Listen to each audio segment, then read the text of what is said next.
Welcome to You Hear Big Girls Attack on Titan podcast. I'm Momtaku.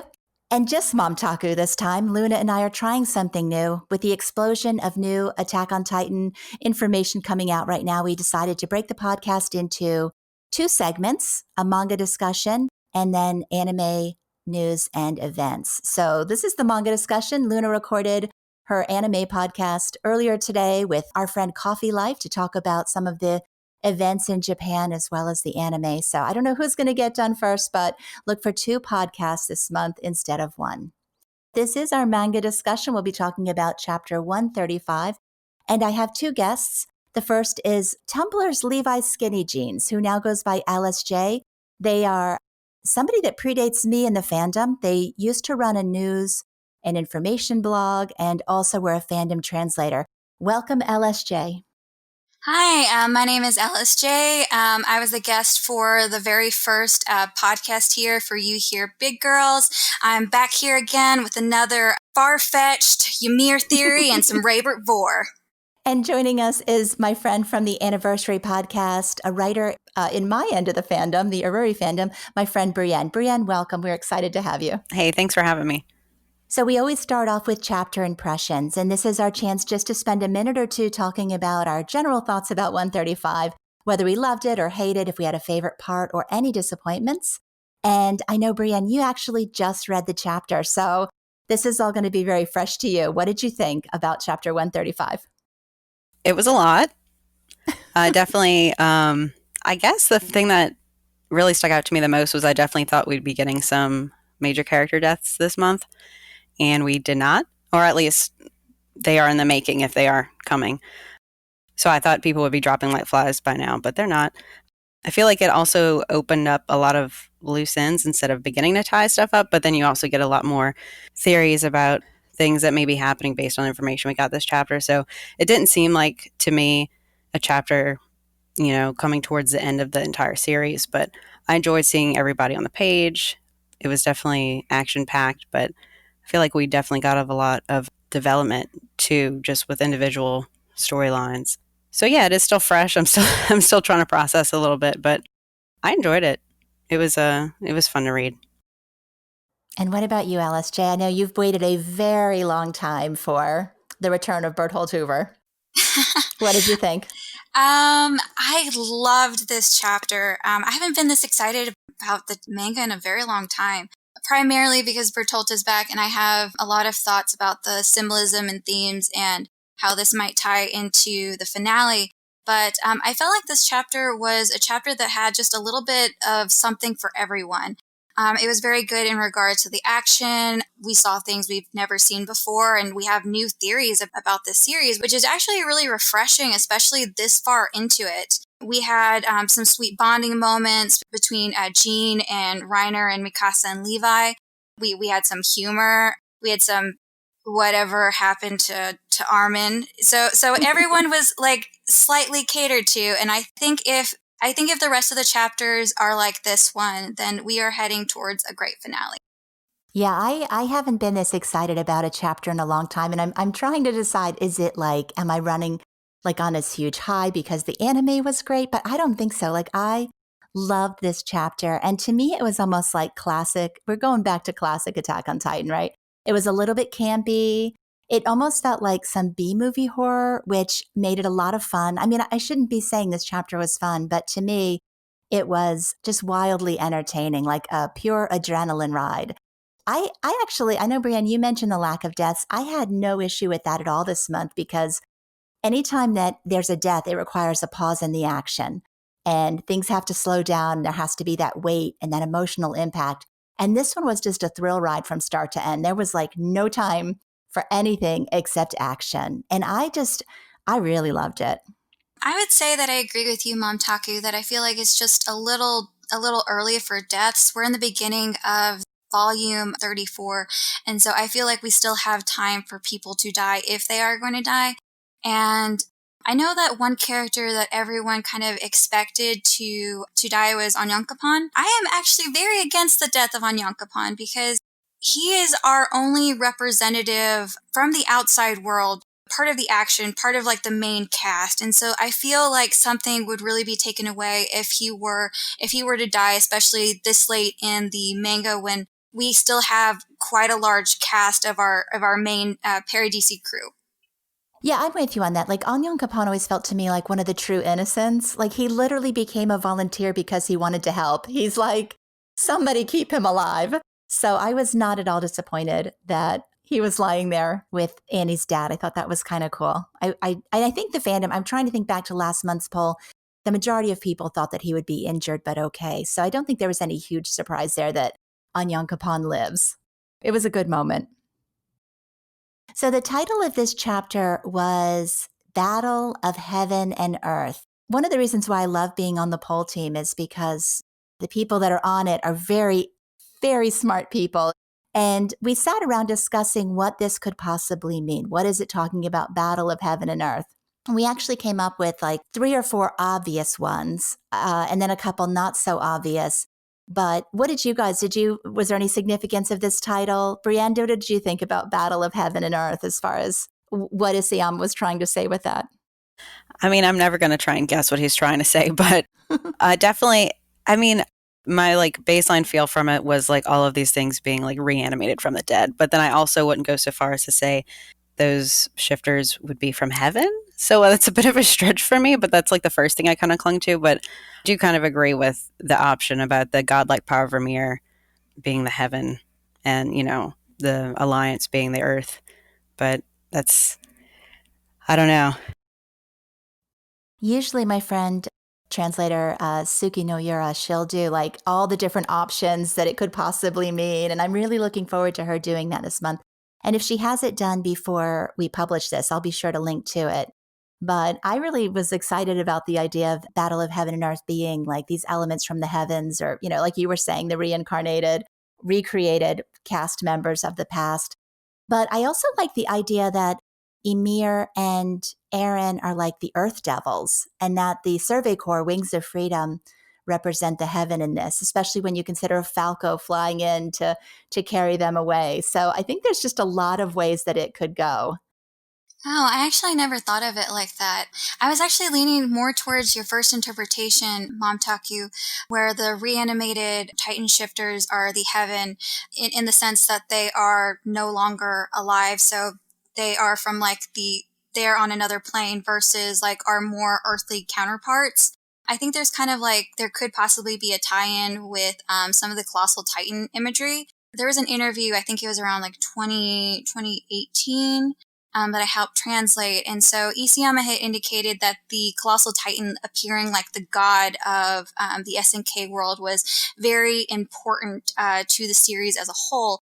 And so Colossal Titan just like bursting out, just kind of glaring at all of our main cast, like from above. I thought that was kind of like evocative of that, that imagery of them being on this separate plane versus our more earthly protagonists.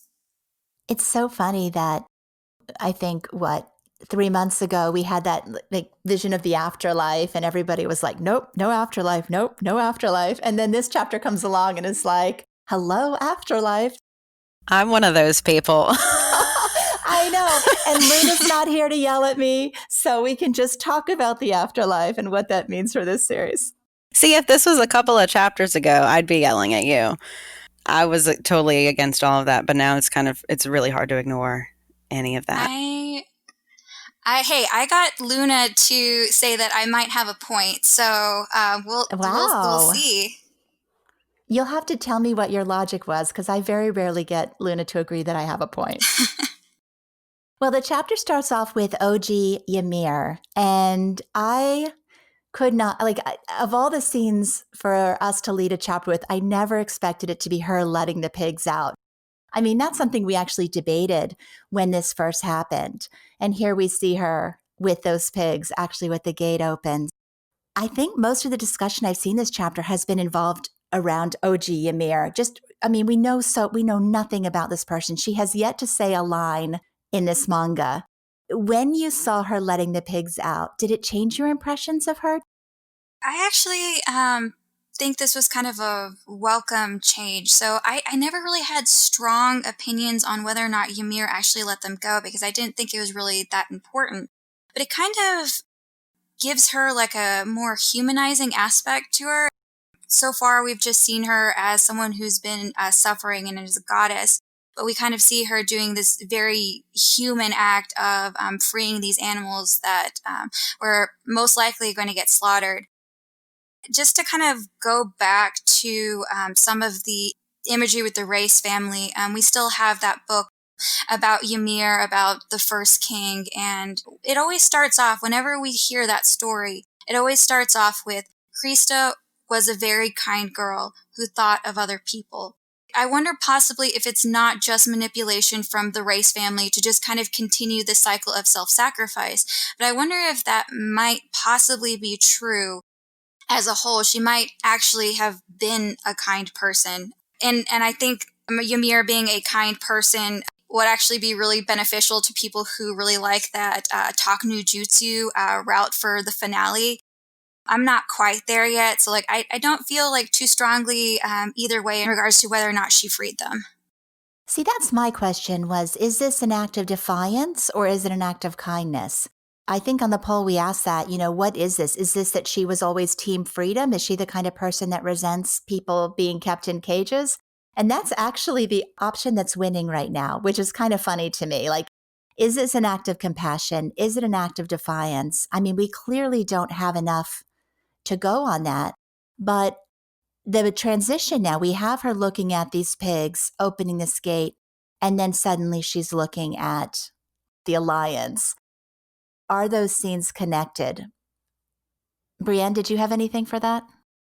Yeah, the way I viewed that was, I don't know, she kind of appears to me in that moment to be like a shit stir. Like she just kind of wants to watch the. I don't know. I don't know why I get this vibe from her, but to go from her letting the pigs out to watching what I assume is her about to unleash all of these, previous shifters on the Alliance. That's that I couldn't get that out of my head. I don't know that she's reminiscing about what she did, but I'm beginning to believe she has more power here than we originally thought. And she's just like, all right, I'll just let these shifters go and we'll see what happens. And it almost looks like she's just watching, anxious to see what's going to happen. Well, it's like the last time we saw her was with Ramsey and Halil, and she was just watching. Right. So she's definitely I don't know, I don't trust a Sayami here. Here we've got this cute little girl in her little ratty clothes. And I mean, I don't want her to be the big bad of the series. But at the same time, I don't know that we're supposed to be viewing her as benevolent or potentially benevolent. I think a lot of people are expecting either her or Aaron to swerve on this. They're both out to kill the world and one of them's going to show a moment of compassion, maybe stop the madness. But I'm not seeing a lot of compassion here. Absolutely not. And then back in, I'm so bad with the chapter numbers, 130, I think I even mentioned this in my anniversary podcast, little chapter impression thing, but the fact that she was just standing there and my first gut instinct was she's this angel of death that's just watching this happen. And then I was like, nah, not this little girl. They wouldn't do that to us. But now I can't unsee it now. So you're a little suspicious of her, or? I feel like, I don't want to say she's misunderstood because I don't think anybody understands her right now, but I am suspicious of her. I actually went back and reread, I think it's 122, where we get all of her backstory. And then Aaron tells her he's giving the choice to her and she has the right to choose. And I saw that last night and I was like, okay, yeah, there's something going on here. So I am suspicious of her. I'm not saying her base intentions aren't good, but I don't know that she's technically going about it the right way. But I got my eye on her and I'm just going to see what happens at this point. I'm not even going to guess anymore. Like Aaron said, she's not a devil, she's not a god, she's just a human being. And when human beings have suffered for a long time, they tend to lash out. And so what we are probably seeing is her anger at having been forced into her current situation. And I think what we are likely to see is probably a moment of compassion, and if not compassion from her, at least a moment of hesitance from her. I don't necessarily think she's evil, and I don't think that she's going to end up being the big bad. I'm super fond of Eren being the big bad, but I think there's a little bit more nuance to both characters that Isayama is going to expand upon in the next few chapters.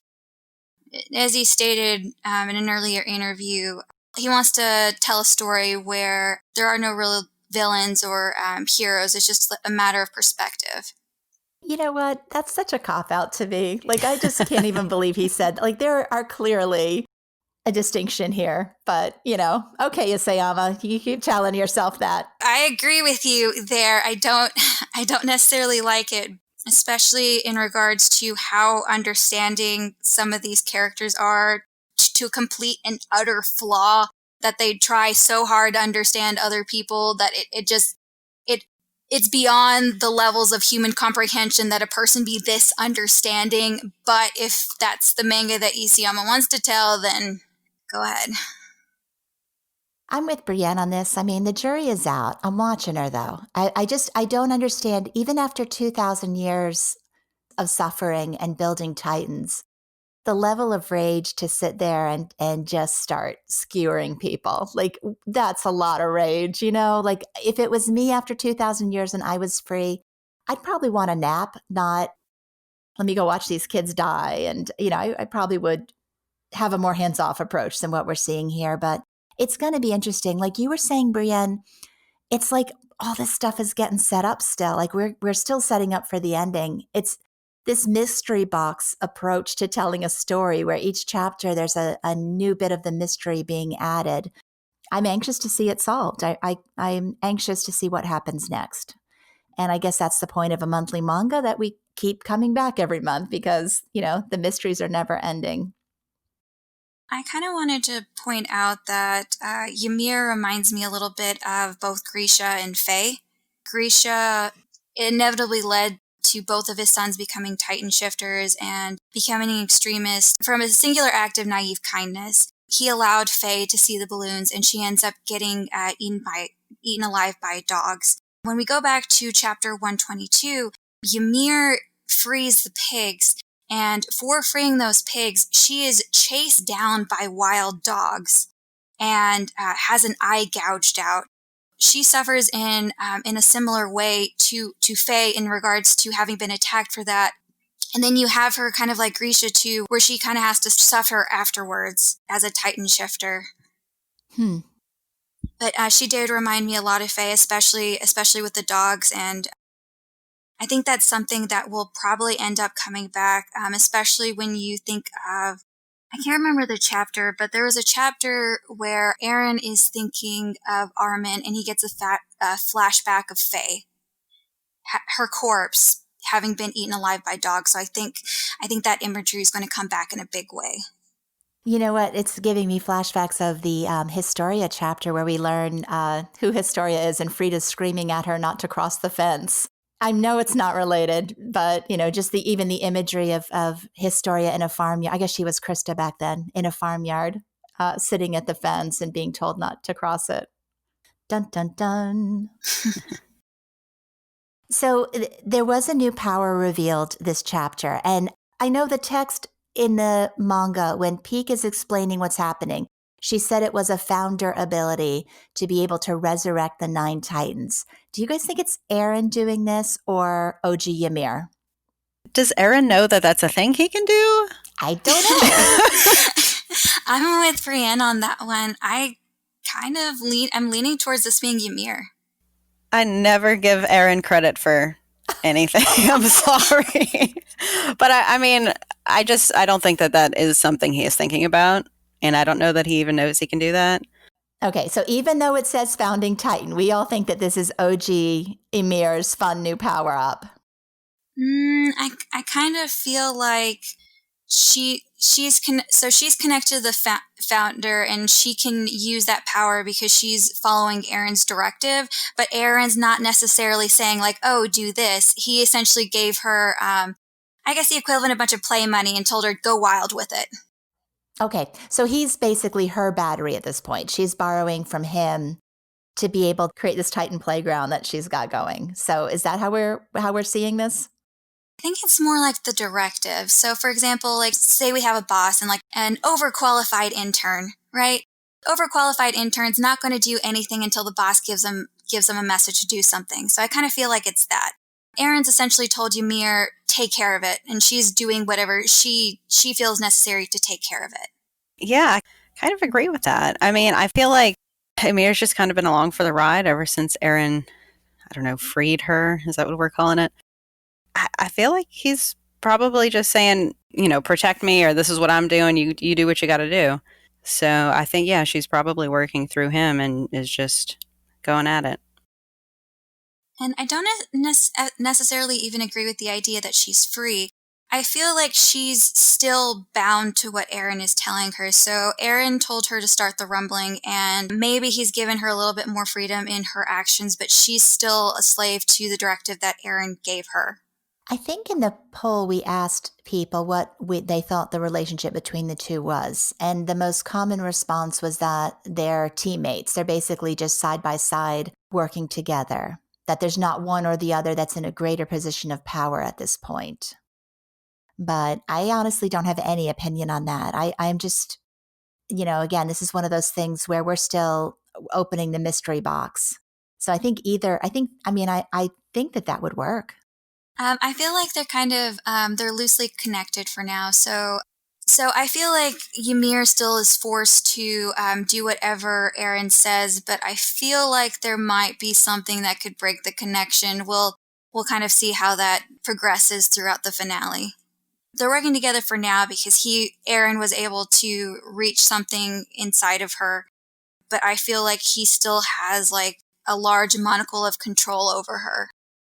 I think the only opinion I have on whether or not they're working together or separate is if we have any hope, and I mean, I don't necessarily want Erin to be redeemed, but if we have any hope of that, he cannot be the only player in this game right now. There's got to be some outside force if he's not going to, come out on the other end of this getting redeemed. If he's supposed to be the villain and he's going to die the villain, then it's all him. But I mean, I think that's the only way out of here is if she has some control over him. If we're going to get the pity party for Erin and have a redemption arc at the end. I do think this chapter made it very clear that she's in that role of protector. Because was it 2 chapters ago when the Alliance was in paths and they're talking to Kid Erin, and as they run towards him, OG Ymir shows up and suddenly Mikasa and Armin are knocked back.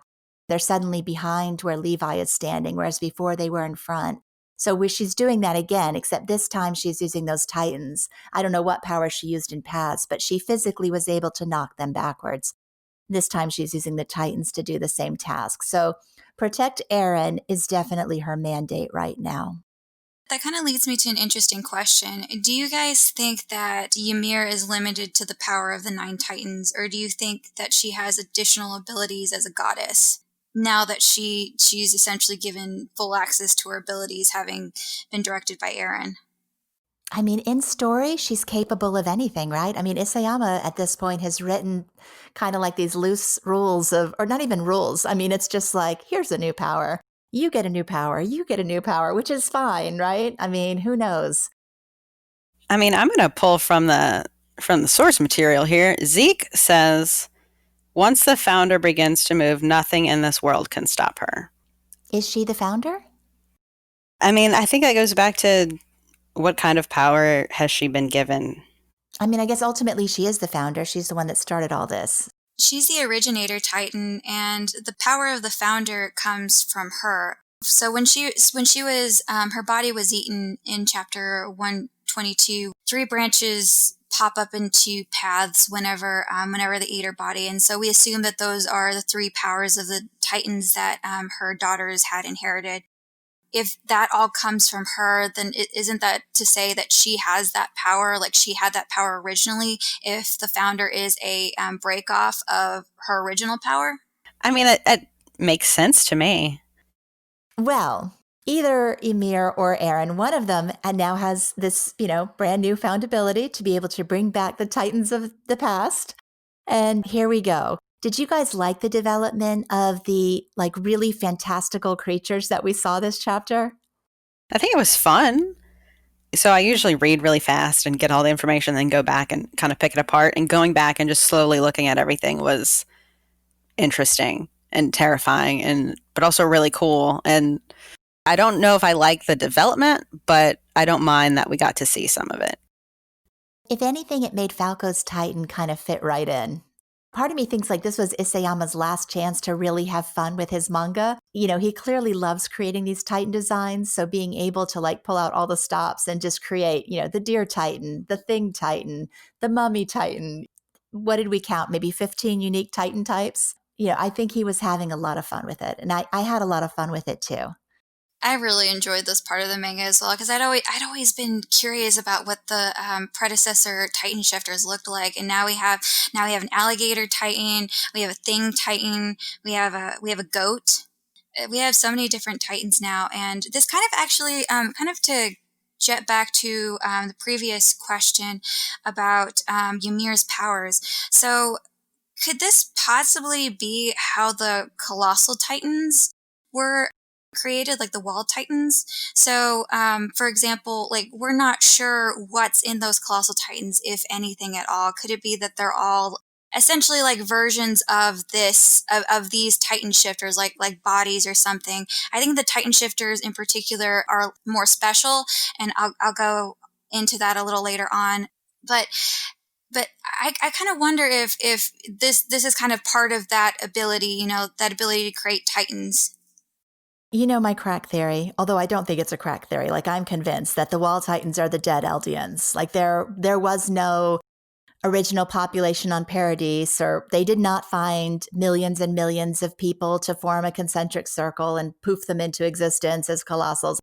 I started thinking that back when the afterlife was kind of first hinted at, and this chapter kind of convinced me the dead are all just weapon storage. And I personally think that those colossal Titans are probably the dead, the dead Eldians of the past being repurposed in this way. I mean, probably not, but it's my theory for now. It makes sense to me that Ymir, we've seen that trait. We know she's connected. If she can pull up the dead shifters, why can't she pull up any of the dead if they're all connected anyway? Resurrect an echo of them, or just enough of them that she can use them as a weapon. We did get an ask from Monica So on Twitter, and it's a little bit long. I'm going to go ahead and read it. She writes, I was rewatching everything, and it seemed to me that Eren inherited Ymir's will to be free and her anger. We see Ymir set the pigs free. It really was her, maybe because she wanted them to free, but by doing so, she became even more enslaved. My question is this. Do you guys think that Ymir saw through paths, that Eren wished for freedom, and that she could enhance it with her anger, she somehow chose him to help her become free, so that this is the only way for them both to be free? Maybe Eren is doing this for her sake too. So I think this kind of plays into, what was it, chapter 120, wherever Eren talks to her and says, were you always calling me? I don't remember the exact dialogue. Were you leading me here? Didn't he say something like that to Ymir? I have the volume right in front of me, if you want. Give me a second. Yeah. Were you the one who led me here? You must have been waiting all this time. Waiting 2,000 years just for somebody. I mean, maybe. Once we get into the time loopy stuff, I just kind of check out and go, whatever happens is going to happen. I don't even... What chapter is that, Brienne? 120? 122, I think. Let me confirm. Yeah, it's 122. This is kind of a difficult question because then it kind of goes into, do we think that Ymir is controlling Eren, or Eren is controlling Ymir? And that's kind of a loaded question in of itself. But let's not forget the title of chapter 1 is To You in 2,000 Years.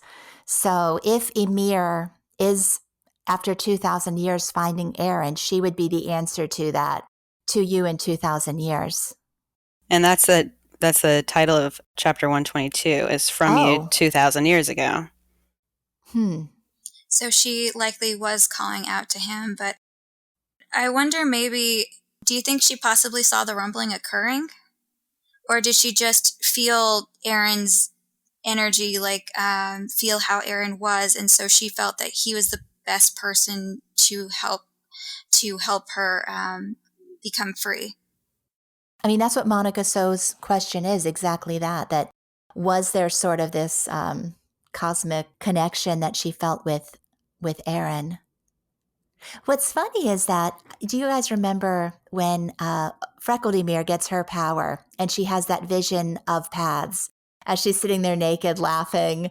You know, she actually sees the same vision that Zeke sees, that, that we see when we get into that paths realm. I always kind of felt like, oh, I guess I wanted to think that that was OG Ymir kind of communicating with Freckledy, that there was that connection there between the two.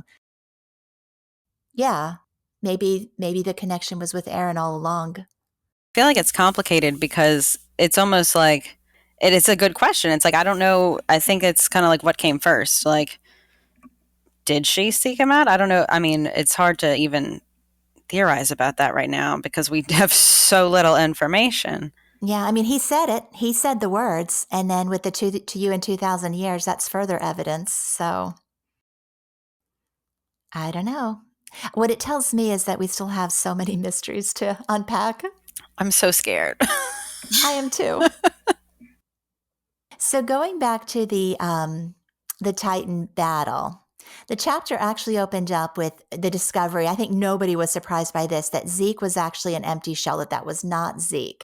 And this was something a lot of people have been wondering about. We've been waiting for Zeke now since chapter 122, I guess, or something. I don't remember the last time we saw him, but it's been forever. Do you guys think the fact that these other Titans are clearly the dead, repurposed Titans, does it mean anything for Zeke? Is this proof that he's dead? Not so fast. I don't know.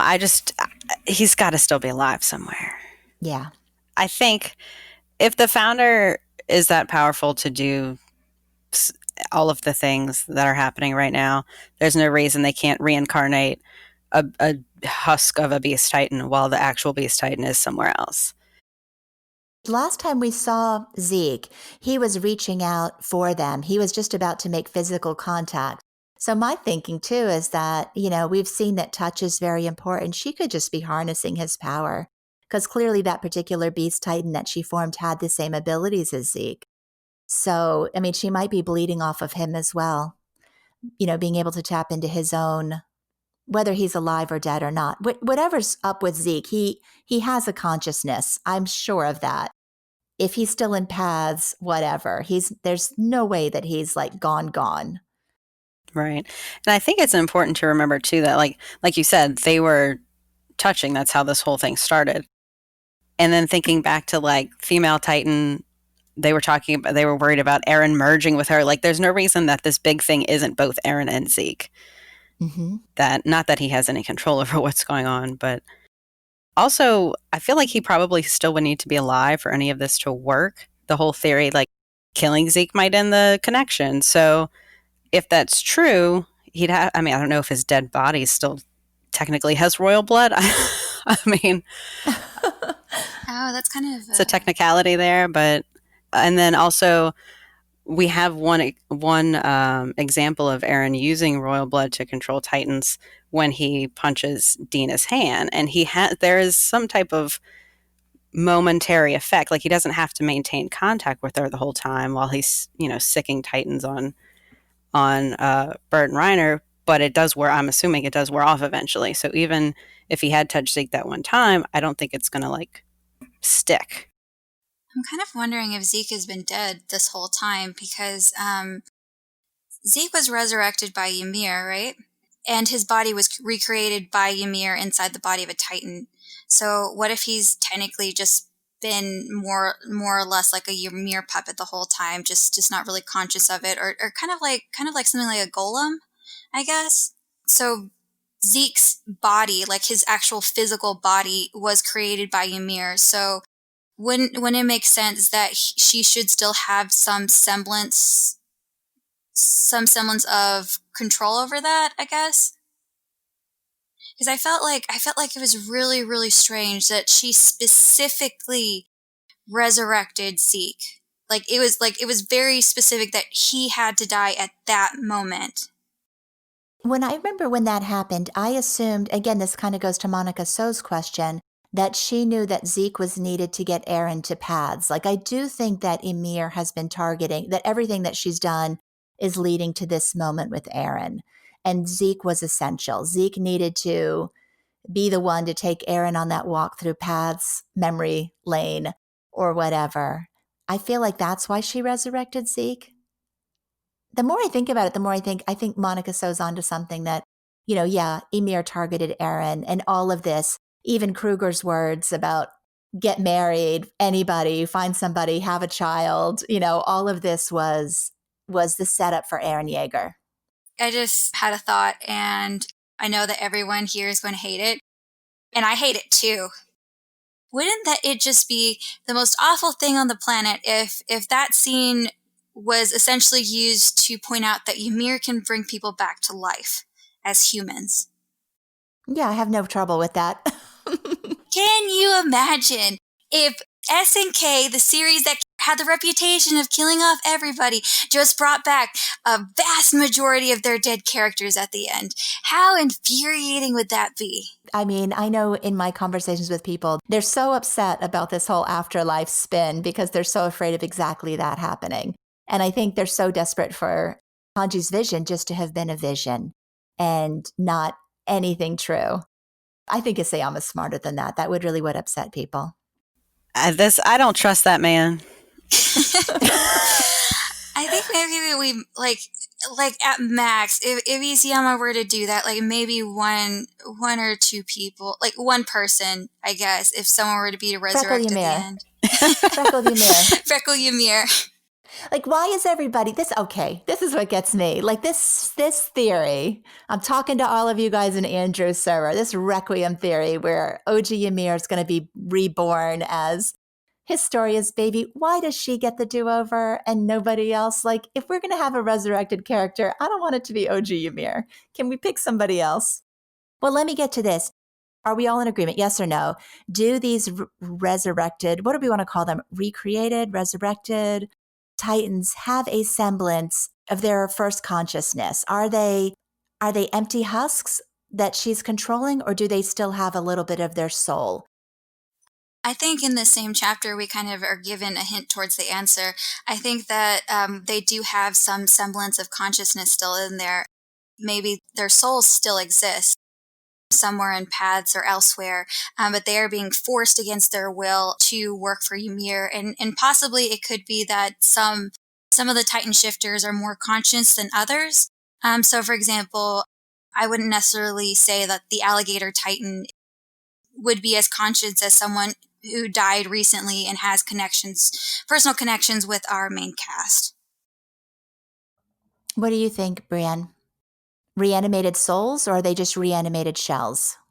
I'm hoping it's just the shells. I really don't want to. I don't want to think about the consequences of these souls being trapped, essentially. And I think that, everybody, talking about Zeke and his ability to throw stones and stuff, maybe that's just muscle memory sort of thing, and less of a mental sort of, I guess, animation. I'm hoping it's just that the body is being reanimated and less of the, we're actually bringing all of these people back from the dead, truly. I think the evidence against that, though, is that, we saw Marcel's Titan actually try to defend Galliard. We saw Bert crying at the thought of having to harm Reiner. It did seem like there was a conscious. Now, whether you're it's an echo or a muscle memory, I mean, I guess that's up for debate, but their personalities were still there. I think Bertolt just threw a massive wrench at everyone who is against afterlife theory. I think there's going to be a lot of theory in regards to that. I know the Bert part just throws me off. Because up until that point, I'm like, okay, whatever, we're reanimating Titans. And then you see him, and it just kind of, and it's so stark on the page. It just kind of stops you, and you're like, okay, what is actually going on here? So it's tough.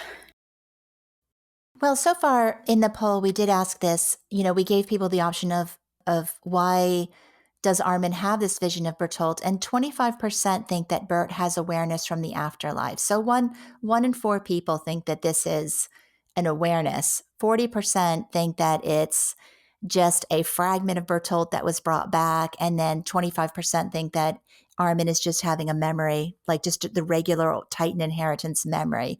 So 1 in 4 think that he has a level of awareness, which is actually higher than I thought it would be. I'm leaning towards that he has some semblance of consciousness, because I think it's very, very specific that he starts crying the instant that his Titan is used against Reiner and he's forced to try to eat Reiner. I think that's very, very specific, especially in regards to the relationship with each other. How Bertolt was always trying to save Reiner and care for him. But outside of that just personal relationship, I think that this is a direct callback to Chapter 85. If we think back to Chapter 85, we see the skeletal colossal Titan. He's crying out of one eye, the same eye that we see Bertolt currently crying out of, and he's telling Armin that it hurts. Mm-hmm. That it's hurt. So with this idea, it seems to be, you kind of get in your head, it's like, what hurts? Like, are you still there? Are you still suffering somewhere out there? So I feel like this callback is definitely intentional. And even if you just look at the panels, so whenever Armin wakes up after being resurrected, so the colossal Titan is in dark, and then the panels end with it bright and Armin waking up. Right here in chapter 135, Armin is falling backwards into the darkness, and that's when he sees Bertolt again. Like, you're definitely in the camp that they still exist in some kind of a realm. Yes. Yes. And in the poll, we tried to drill in on that a little bit more. Does this chapter add evidence to the theory that there is some sort of an afterlife? And now we've got 55% saying yes. Good old Bert, accidentally giving us a Survey Corps happy ending.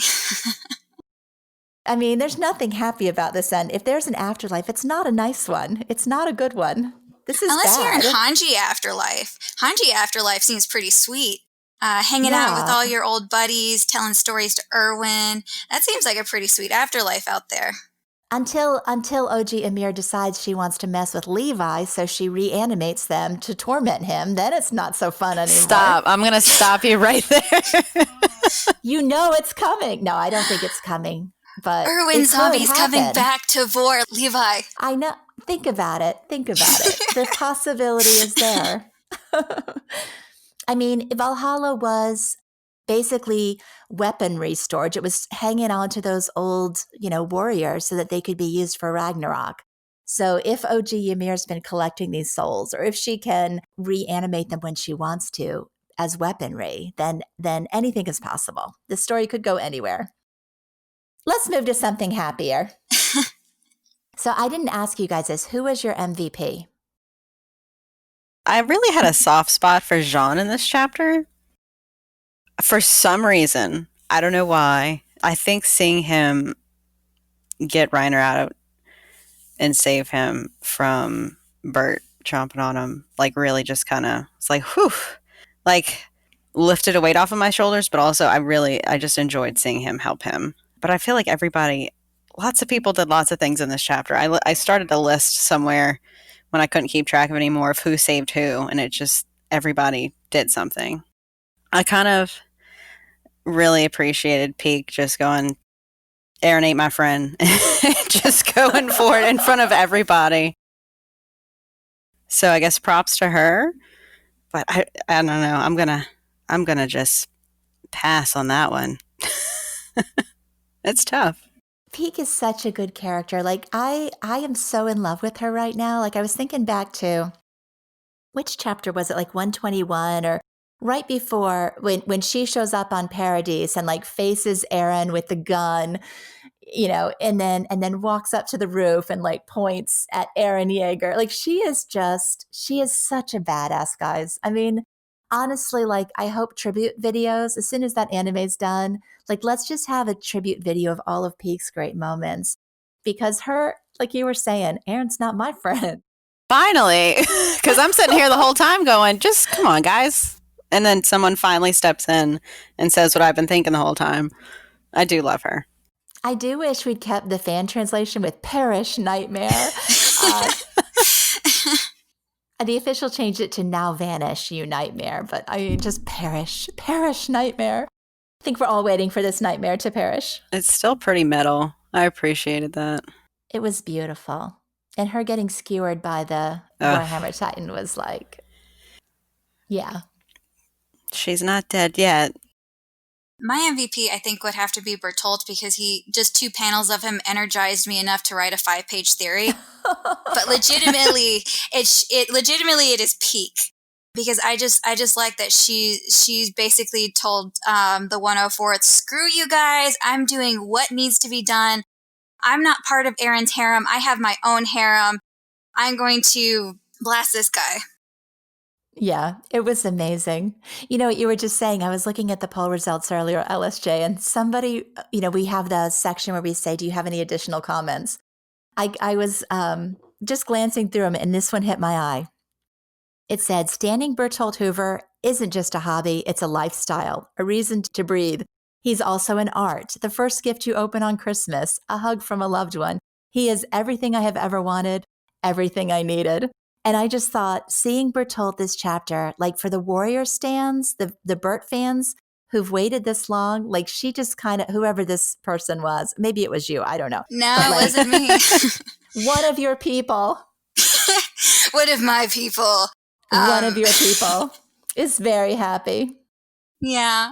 Bert is love. Bert is life. Mm-hmm. In my opinion, Bert is kind of like a muse to me. I don't know if you guys have ever played the game Jack and Daxter, like the old one for PS2. There's a mission where Jack has to get the muse back for the sculptor. And that's how I see Bert. It's like with Bert, I see beauty in everything. But without him, I can't sculpt anything. And that's what leads to 5-page theories based off of 2 panels. Mm-hmm. I can't believe you didn't include his sweater in the theory, like he's wearing his like nerd sweater. This is so funny because I saw a pervy Japanese comment on my Twitter feed, and they were like, so why is Bertolt still wearing clothes when Zeke's hanging around naked in pads? And I was like, listen, just let the boy have his sweater. He's shy. He's shy. Let him wear clothes. Zeke made a choice. He makes lots of choices. It's a Jaeger thing. Bertolt is classy. He would never. Jaeger boys just do not like clothing. Although now that we're thinking about it, if everybody had to be topless in paths, like, okay. It could add a level of interest to the story. I think it would be hilarious. Can you imagine if Armin is falling backwards and it's like Bert's there and he's naked, and I the first question that would come to mind is like, why are you naked? And it's like, everyone's naked here. Here I thought we were going to get away without talking about Armin being taken to Aaron's ass and tentacles. Like we're going to avoid all this, but then we get into naked paths. There's still we don't have to go down that road. Yes, let's go down that road. There's a way out of this. We can have Survey Corps swinger parties in paths if everyone if everyone dressed like Zeke. But it looks like Erwin has them on tight uniforms, so I know. Now that's the classy group. The Erwin Heaven is the classy group. All right. We have gone into that territory, so let's go ahead and dive into Armin at this point. I just want to know, what was your reaction when you got to that page? Like, initial reaction. Was it, what manga am I reading? Yes. Absolutely. Mine was spiteful cackling at first. Spiteful cackling. Kind of like how when Aaron first kind of had these like dark thoughts. It was just like, but afterwards, when I realized kind of like the implications of it, poor Armin. I don't like the guy, but no one deserves that. Whatever that is. ECM needs to find another character to put his kinks on, all right? Now, I love Armin, and I thought it was hilarious, but I do love, just because it was just like, where did this come from? Why is this happening? Like, after I thought about it and realized, okay, well, you don't want a Titan to transform. What you do is you immobilize their body and you stuff something in their mouth, and mission accomplished. Armin is not going to transform. So it makes sense on a level, like, okay, I can see why the chameleon Titan or whatever would have done this to him. But the imagery was just so unexpected. Yeah, it was out of left field. And it mainly confused me because I was like, did I miss something? Like, where did this come? And, that's before we kind of realize all these other Titans are coming back. Yeah. And I was like, I'm like, is that Pieck? I'm like, no, but she's not there. And then it took me a second. I would hope so. They have to buy her lunch at least. But it kind of threw me for a loop. But I mean, I understand it, I guess. I don't know if it needed to be done like that, but Going back to Isayama's very particular taste, I think this is probably a reference back to Berserk and that infamous scene with Casca, as unfortunate as that is. But just beyond that, just having a reference to Berserk, there is another reference there. So Isayama has been well known for using onomatopoeias and very inappropriate times. I don't quite remember the name of the boxer. I'm going to have to look it up after our conversation. But when Armin had the tongue shoved into his mouth, he makes a noise that is the last name of a particular fighter. So some people were kind of pointing out, like, oh, maybe that's kind of like, it's Isayama just kind of throwing something a little like some messed up humor in there. It's like he's throwing his little inside joke and kind of laughing about it. Armin gets tentacled and boom, there's a fighter name. He's got a weird sense of humor. So it's like one of the MMA fighters? Yes. Do you know if it was one of, oh, okay. So yes, it's an MMA fighter. Ah. The noise the time he did that with Bert, when Bert was being killed, was that also a fighter, or was that just, that wasn't the name of a fighter, that was just like a noise, right? Oh, actually it was the name of a fighter. Wait, with Bert too? Yes, with Bertolt as well. He's done it on several other occasions, but these two kind of particularly stand out because these are two specific fighters. So I kind of wonder if this is kind of like Armin's humiliation, but I don't really like thinking of it like that way. I kind of want to just say like Isayama kind of likes laughing at inappropriate moments. I mean, is it possible it's his way of saying that somebody's getting in like a knockout punch or something? Like if somebody was Muhammad Ali or, whatever, like that's literally the only fighter, I can think of. But, could it be that it's like a knockout punch? No, I think this is Isayama's humor coming out because he's done this on several other occasions where he'll have characters make sound effects that reference other things, like it'll be like a little silly pun. So this is Isayama humor for Isayama. There was actually an interview where Isayama was kind of laughing about the noise that Pacquiao noise that Bert made whenever he was crunched. Like he was kind of laughing about that. So I kind of feel like these are like little Easter eggs for Isayama. It's like, yes, I will put this fighter in here in this incredibly inappropriate moment and have a good laugh at myself. I would believe that. It wouldn't surprise me either. Mm. So there's one of those as Armin is getting tentacled. Yes. Okay. And then Armin fades into unconsciousness. And I mean, I again, like this chapter's so hard to talk about because we don't know. We don't know what's happening, right? Is he dying? Is he going to paths? Is he going somewhere else? And I know, LSJ, you've got a theory about where he's going. So let me ask Brienne, do you have any theories on what's happening to Armin in this moment? Nope. I'm saying, Okay. I mean, I know. I mean, I feel like it's kind of weird to say we're going to get another paths conversation because I feel like that time has passed. But that's all I can honestly think of right now is got to take him out of the equation so we can talk to him. I don't know if he's going to talk to Erwin or Mimir. But besides that, I have nothing I'm at Isayama as well right now. He's going to do whatever he wants to do, and I've predicted things wrong every month, so I'm just along for the ride at this point. Well, I think my initial opinion was that he was dying and going to Paz's heaven or whatever. But then I read LSJ's theory, and now I'm not so sure. But we will get into that in a few minutes. So originally, I thought he was going to Paz, and we got an ask from Paris on Twitter. Paris, again, I think was thinking along that we were as well about Armin.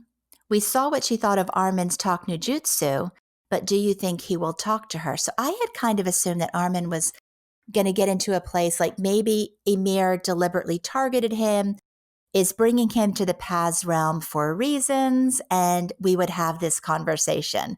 But I don't know, that just, none of it makes sense to me. Like that doesn't make sense. Armin going somewhere where he can talk to somebody makes sense, whether that's Zeke or Bertold or, I mean, the boy needs information. Somebody on the Alliance needs information about what to do to stop this. I do feel that Armin is going to end up talking to someone. I don't necessarily think it's Ymir, and I also don't think that Ymir was specifically targeting Armin just to speak to him. I kind of feel like she was targeting him in regards to getting him out of the way because he's currently the most dangerous to her and to Eren. And so she is grabbing him and she's taking him as far away from Eren as possible. So, for example, let's just kind of go into the logistics of it. So let's just say that Armin is able to injure himself and he is able to explode. That would be on the far end of Eren, near his butt. And I'm assuming that that's not where Eren's body is.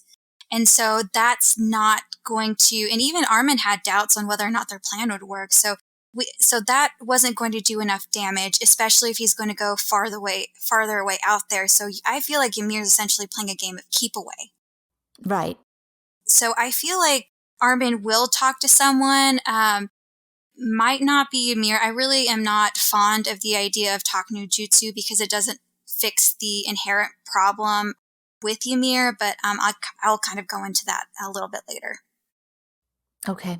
So the indication was that he was the biggest threat to Eren. So she took him to as far away as possible to Eren's ass, which is in the official English version. Thank you very much. Guys, we're actually having this conversation. Do you know that? Like, Armin is in Eren's ass now. This is our chapter, people. Maybe Reiner was right. It's not the worst thing that Isayama has referenced back to. It's not. But the idea that Zeke and Eren are at like opposite ends of the Titan is kind of fun. Maybe Zeke is in Eren's ass too, and they're like be in his ass together. I don't know. But Armin is somewhere that he needs to be for this story to finish. So I am happy that Armin is there, and I cannot wait to see what happens next with Armin.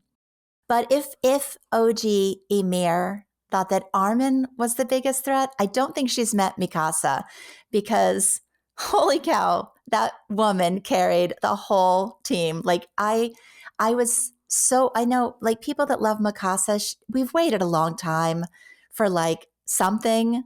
This was good. This was very good. She had a good chapter. She really did. She really did. I love the imagery of the wings behind her, the wings of freedom. I haven't seen anybody complain about that, but I saw it was in the poll, but I was like, that was the best part. I thought so too. There were a bunch of like crusty, salty old people that did not like that. Oh, did you see in the poll that okay. You know what, guys? The poll is a lot of work. And so sometimes we like to have fun.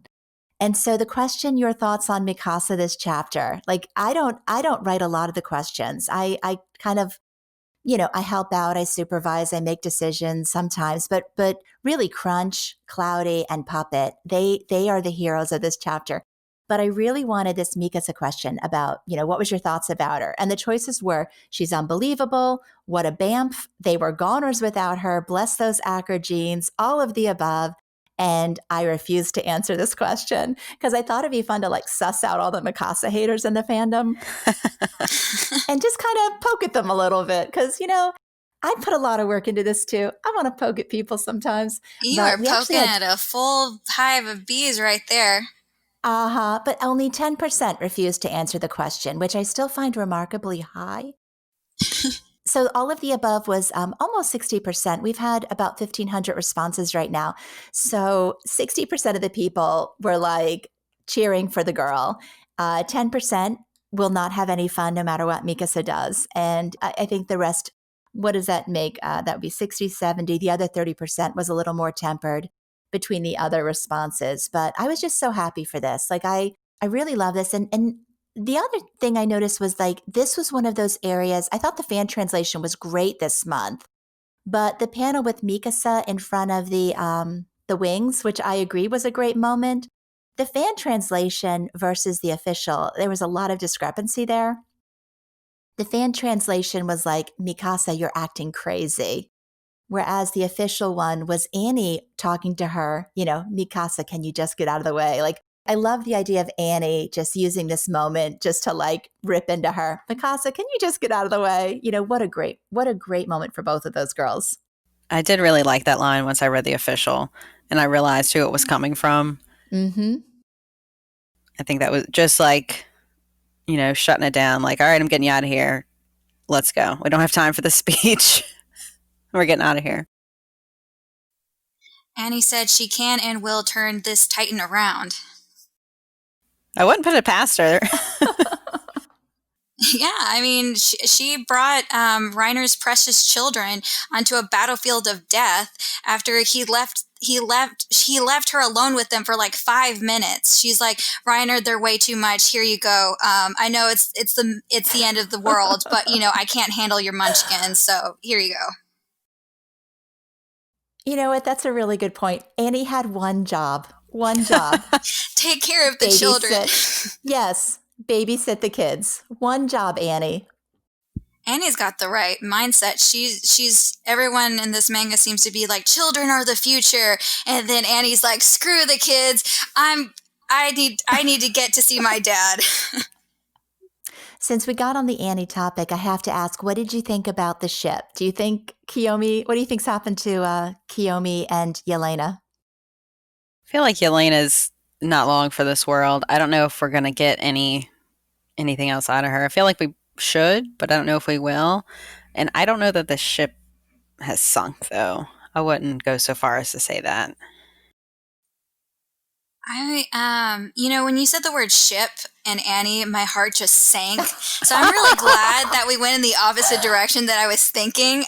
But I'm actually kind of against the idea of the ship sinking. Because can you imagine Yelena surviving the end of the world and it's a happy ending and she's just so salty that there's no more drama to be involved. Just like, there's nothing else. It's just boredom. But I can also see her kind of dying in like not necessarily a blaze of glory, but at least seeing something incredible before she's stomped. Right.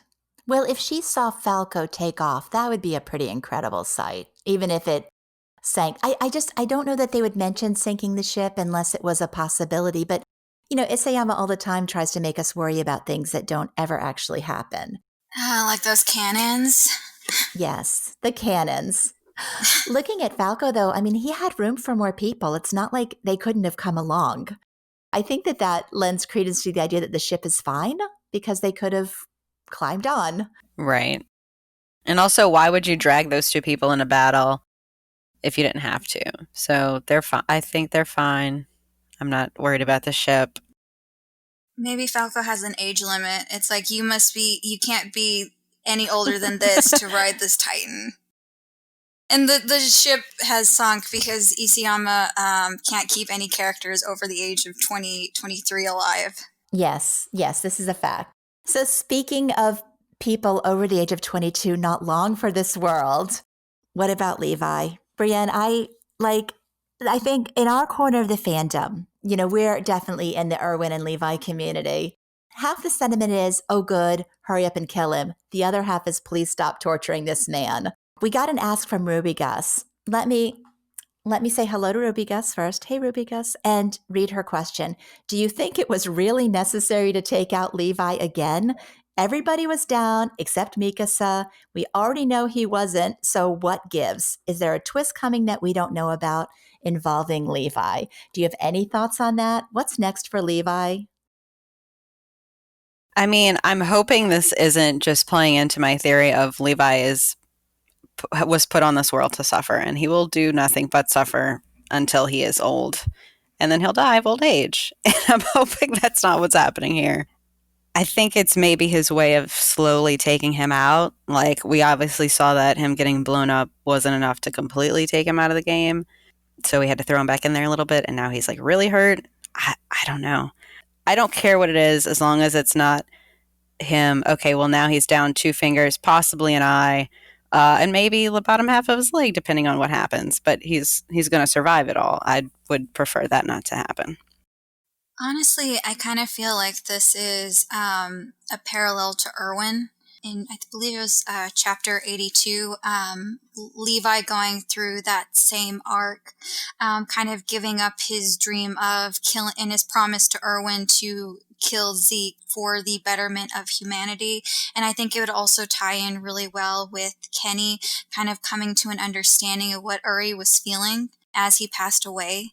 So I feel like it's kind of Levi I honestly think that Levi is probably going to die next chapter, is going to have a moment where he's thinking about both Erwin, like how he told Erwin to give up his dream and save humanity, and about Kenny, where everyone's kind of drunk on something, and Kenny finally coming to that full understanding of Uri at the very end. Yeah, so there were 2 parallels or 2 throwbacks regarding Levi, and one was definitely with Erwin. And I know I saw like Lost Causes and a few other people post about it, where Levi says, use me as bait, which is exactly what Erwin said. Levi's clearly ready to throw it away if he needs to. He'll do what he has to do. But there was also the parallel from the female Titan arc. And I don't know if you guys have seen those panels back to back. I think we had them in the poll, where literally almost the exact same scenario in female Titan arc, but the roles are reversed. In that one, Levi is instructing Mikasa both times. And one time he's saying, you be the distraction, I'll go do this. And this time he's saying, I'll be the distraction, you go do this. And it really felt to me like, for one thing, Levi was like shockingly chatty this chapter. The man doesn't say anything, and suddenly he spoke a lot. A lot. This was definitely the passing of the baton, I think. It felt like that. It reminds me of Hange. It's a little... Mm-hmm. It's really sad. I think everyone's kind of ready for Levi to go, but on the other hand, the way that it's likely going to happen, I think people are torn on it. I think most people want Levi to kill that monkey.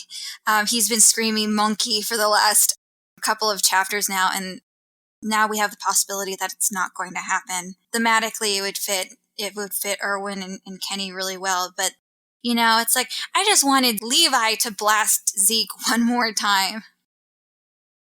I know, Brienne, you wrote that huge meta about why you felt like it Levi was so huge. It was, how many words was that? A little over 5,000 words. Wow. Yeah, every chapter that passes, we get further from that.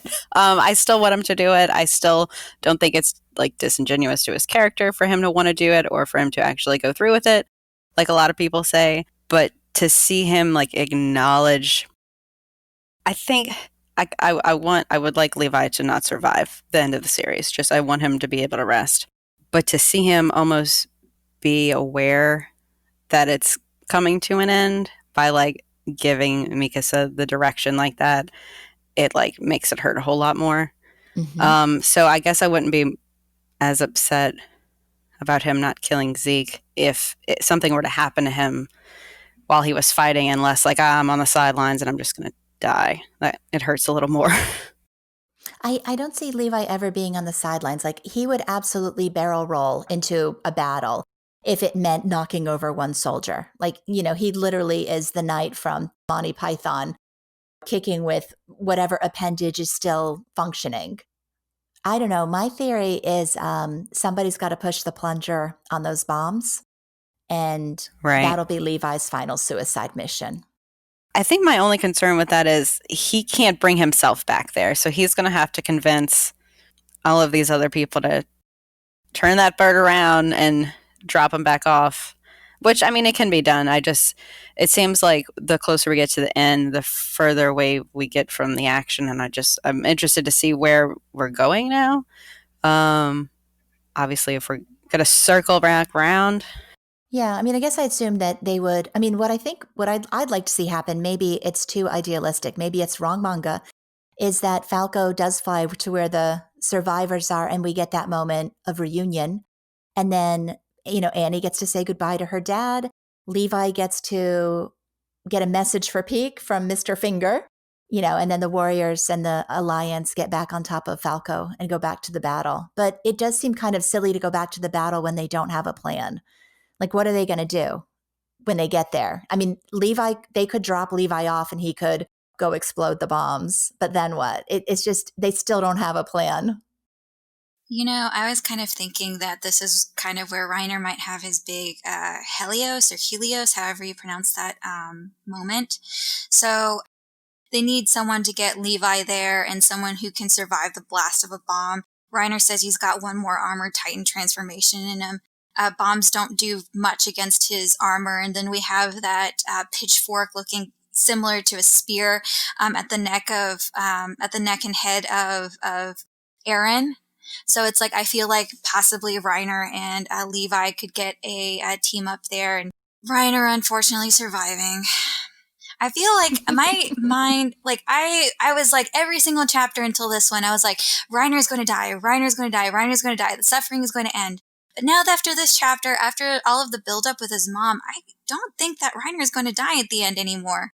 I don't know if this chapter just brought all of this hope and optimism to me. And this is coming from someone who wanted a Devilman ending where everybody dies in the most brutal way possible. But I can't see it anymore. I can't. Why did that change for you? Because you've been like the main proponent of a Devilman ending or a Muv-Luv, some ending that's just like her. Like, you have been cheering for that. And you said that this particular chapter made you optimistic for that, or maybe pessimistic that wasn't good. I mean, you wanted a dark ending.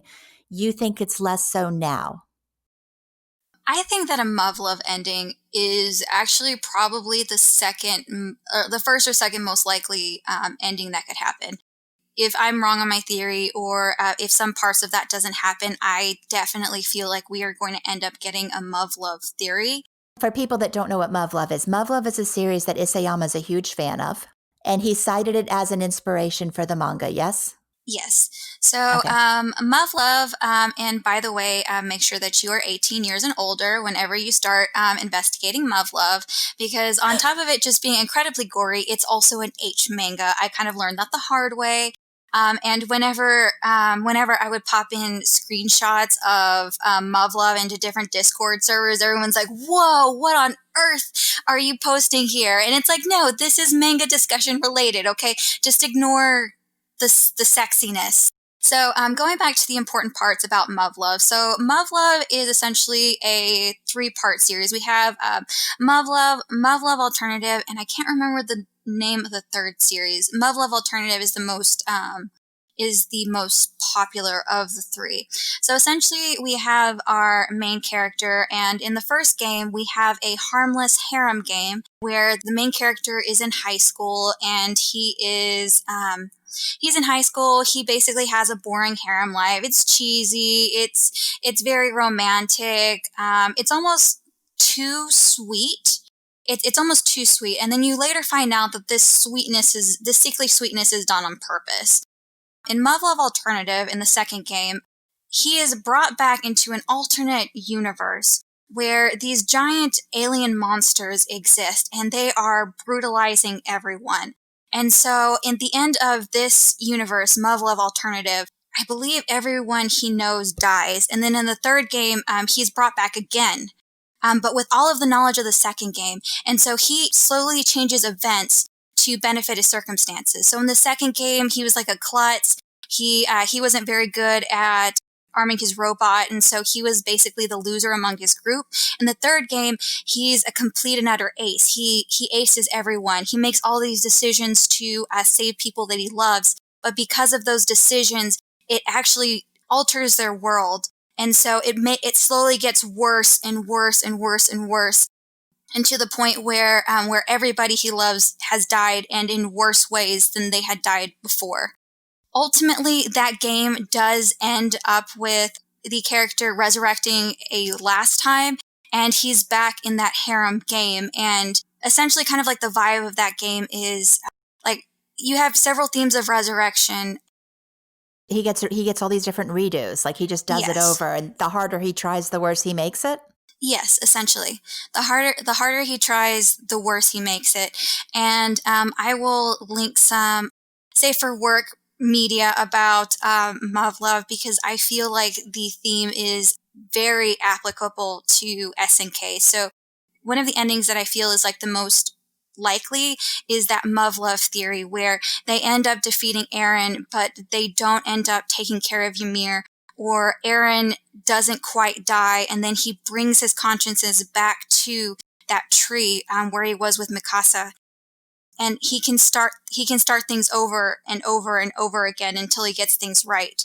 And so that would be kind of like this bittersweet ending. You could take it as, oh, Eren actually learned his lesson this time. He's not going to do the rumbling this time. Or you could take it as, oh, it's going to be even worse than it was before. Some kind of like hints that the Muv-Luv ending is very likely is those shards. So the shards with like the high school AU, you can kind of see it like, oh yeah, that's Muv-Luv, and now SNK is Muv-Luv Alternative. So let's just say, like in like those previews, Eren is really bored, and he's hoping for a world that's more exciting. When he wakes up from his zombie dream, he's so disappointed that his world is boring. And then in those further previews, he ends up meeting the goddess Ymir. So if you kind of take those previews in the manga and you kind of take those shards, you could possibly be seeing some type of Muv-Luv scenario. On top of that, because I know that people hate paths, they hate like the time loop theory, Isayama can kind of essentially bring himself to have a series that can never, like, you know, that won't really end, kind of like Eva, where we have like several movies like every couple of years, or like Devilman, where every series is a new cycle of that arc. That's a theory that I'm second gunning for if my theory doesn't end up panning out. So if Isayama in 3 years wanted to make more money, he would just revisit the universe with one of the do-overs? Or what would that look like? Yes. Let's just say that this isn't the first time that Eren has been brought back. So whenever we see the 2U to 2000 years, he sees an image of Mikasa telling him, "See you, Eren." You could say, like, if Isayama really wanted to, he could say, oh, there was a cycle before that, and this is Eren dying at that moment and coming back to that consciousness. Or you could do afterwards. So, for example, let's just say that baby is Eren and Grisha. Eren is brought back again, so he's got a second chance to do everything. And Isayama could make up a bunch of fun scenarios. So, for example, let's just say instead of Armin getting the Colossal Titan, let's just say it's Erwin this time around, just to mess around with things and see how different the worlds would have been had these small decisions been made instead. You know what? I was kind of the camp that the baby would be Eren, Grisha holding Eren, or Grisha holding Zeke. I didn't realize that sets up a sequel, doesn't it? I mean, yes, ma'am. Like, oh. Yeah, I know. That's what's not so fun about. Well, I guess it kind of depends on your perspective. I mean, if the situation is taken care of, if OG Ymir is taken care of, if the Titans are taken care of, and then there's a reset, then that's fine. Then you know everything's okay. I kind of feel like a reset won't happen if everything is taken care of. Okay, so the baby's not Eren. We don't want a sequel. But you don't want the baby to be Ymir either. I do not want the baby to be OG Ymir either. I don't want the baby.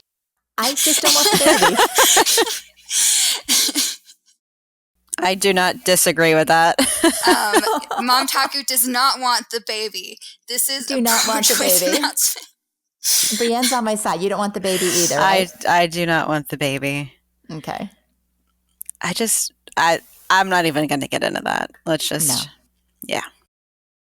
It's Jean holding Mikasa's baby is what that is. So, yeah, maybe. But why does the baby have eyebrows like Historia and Aaron if it's John's baby?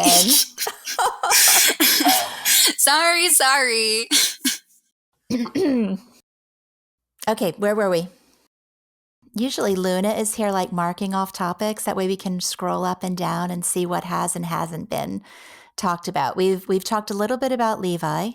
Did we get derailed talking about Levi? We all just kind of like don't know what's going to happen. We don't. That's the problem with action chapters. You just don't know. It's like everything is speculation. This was a great chapter for a poll because it's all, what do you think about this? What do you think about this? Mm-hmm. But there's no answers here. This is all speculation, and speculation is hard. I will say though, for a very action-packed chapter, there was a lot of dialogue that I did not expect to get. Like when I knew we're in a battle, we're going to be in a battle for the next couple of chapters. It's just where we are. When I saw how much dialogue we had and how much like interaction we had between characters, I was surprised at the balance of it, I guess you could say. That's a good point. This was one of the more balanced chapters as far as action from people. It was a great chapter for Levi. It was a great chapter for Mikasa.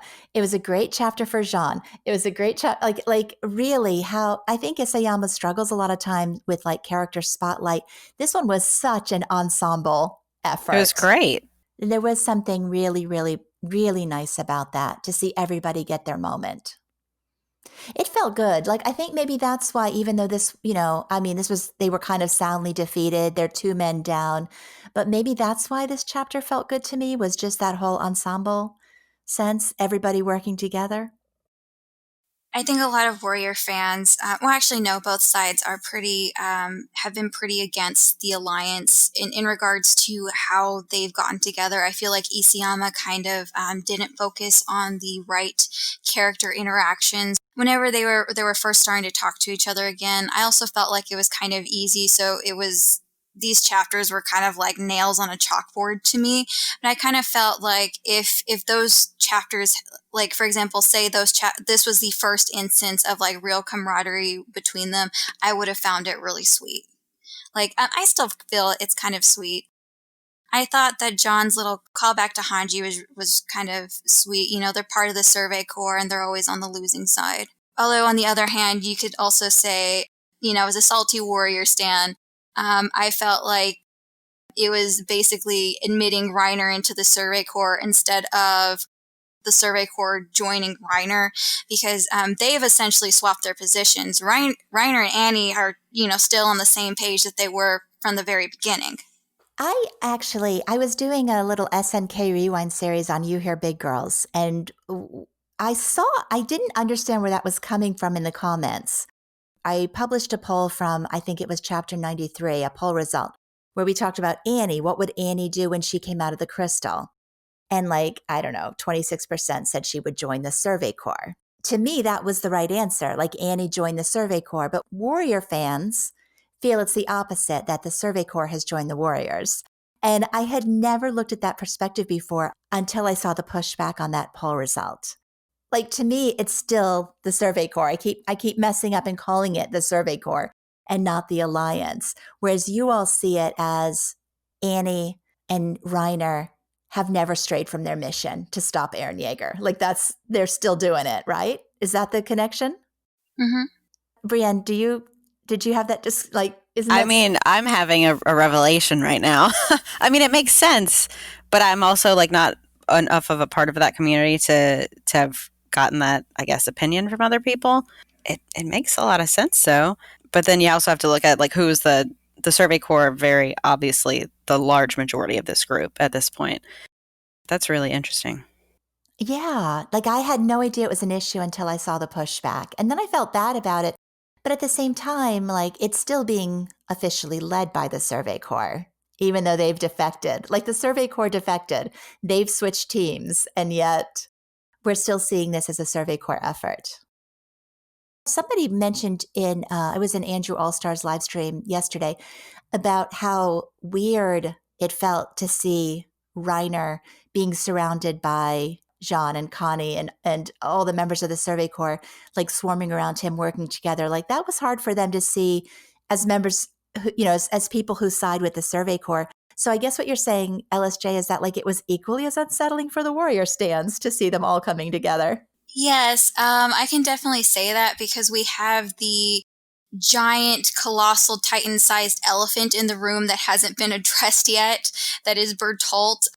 Like, hey, we kind of fed your best friend to our best friend, and we have not talked about this once.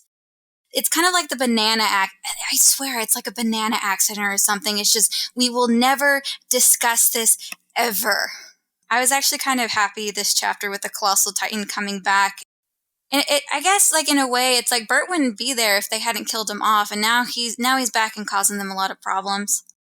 I hope he causes them more problems. Let's be honest. Yeah, I think the fact that Armin is dying and who does he see? The guy he ate. I mean, that's not going to end well, is it?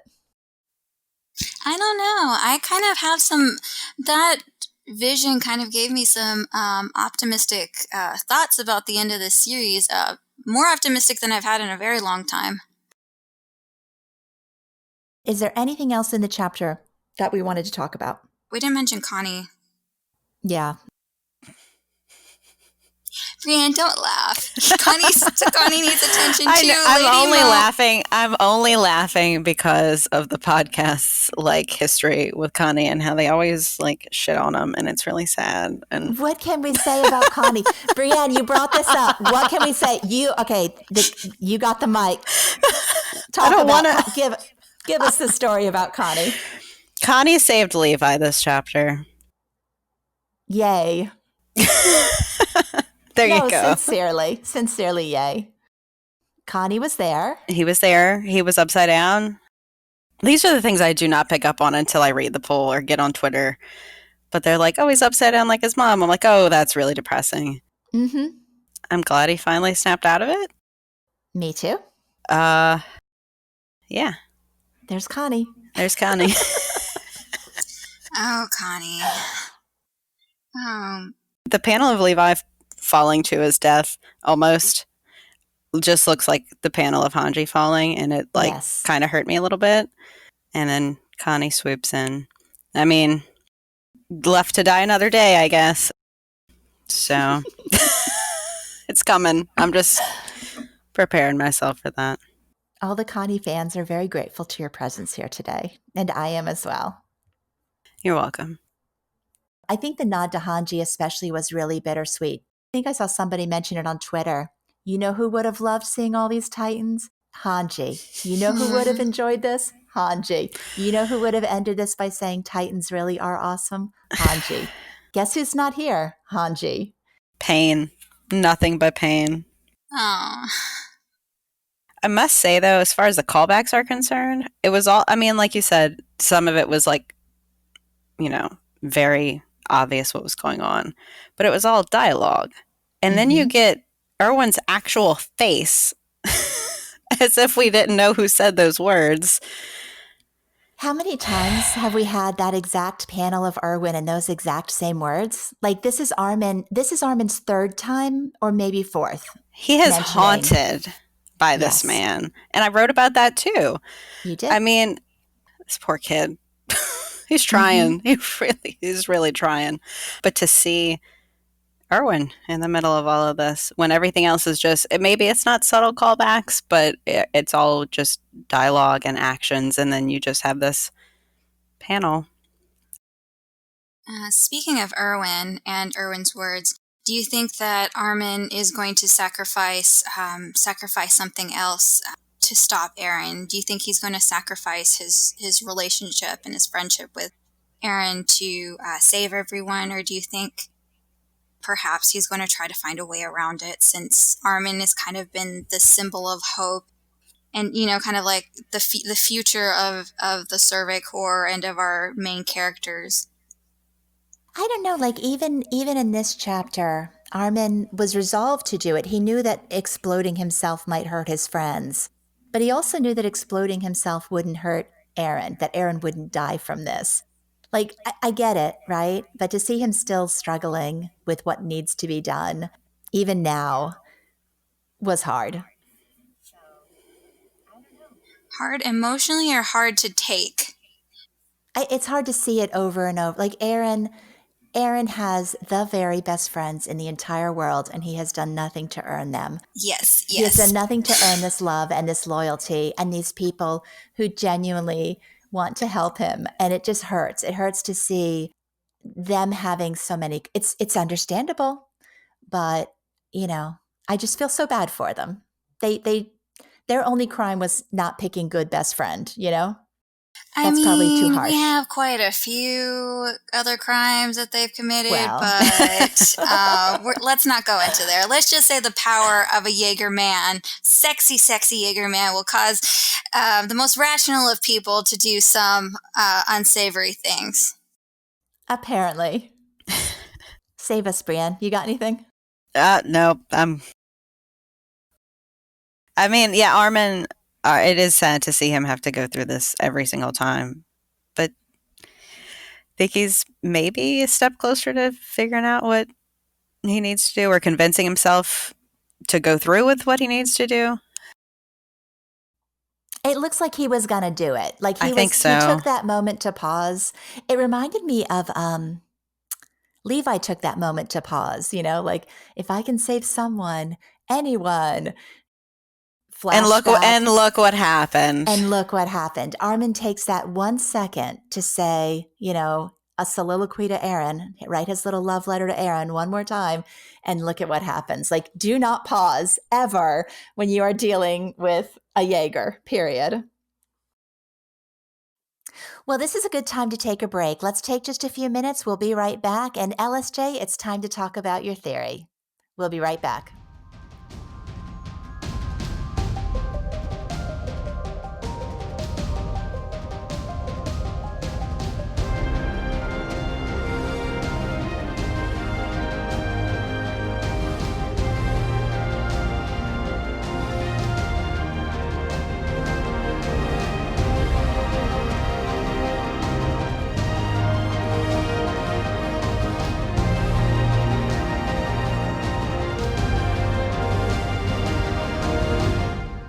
Welcome back.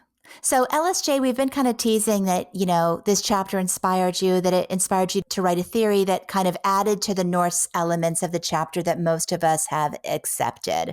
And I know you got that on Reddit today and you've gotten a really good reaction, but I thought since we have you as guest, why don't we just kind of go through it and talk about how this chapter has changed things for you as far as what you think is happening, particularly what's happening with Armin. The basics of, I know during the break, Brienne, you were saying that you really are not into like the Norse mythology of this.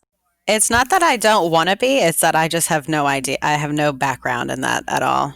So I find it very interesting, but I'm lost when it comes to anything like that.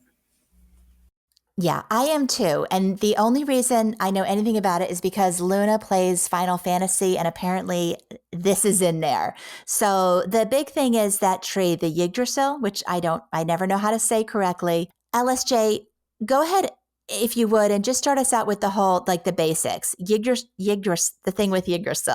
Yggdrasil in Norse mythology, essentially this tree of life. There are 9 realms in this tree, and at the bottom there are 3 separate wells.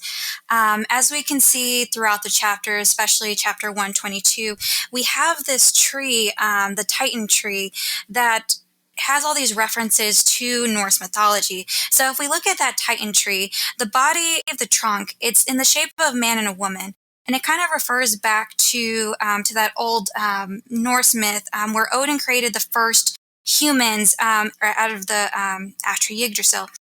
And there's also, like, as I've mentioned before, like those nine different realms. We've seen what paths looks like. We've seen like the number of titans that we have. There are Paths has 9 branches for the 9 Titans, and Yggdrasil has 9 different realms. So my theory is kind of going a little deeper into that Yggdrasil mythology. So Yggdrasil has those 9 realms at the very top of the life branches. But at the very bottom, it has 3 separate realms.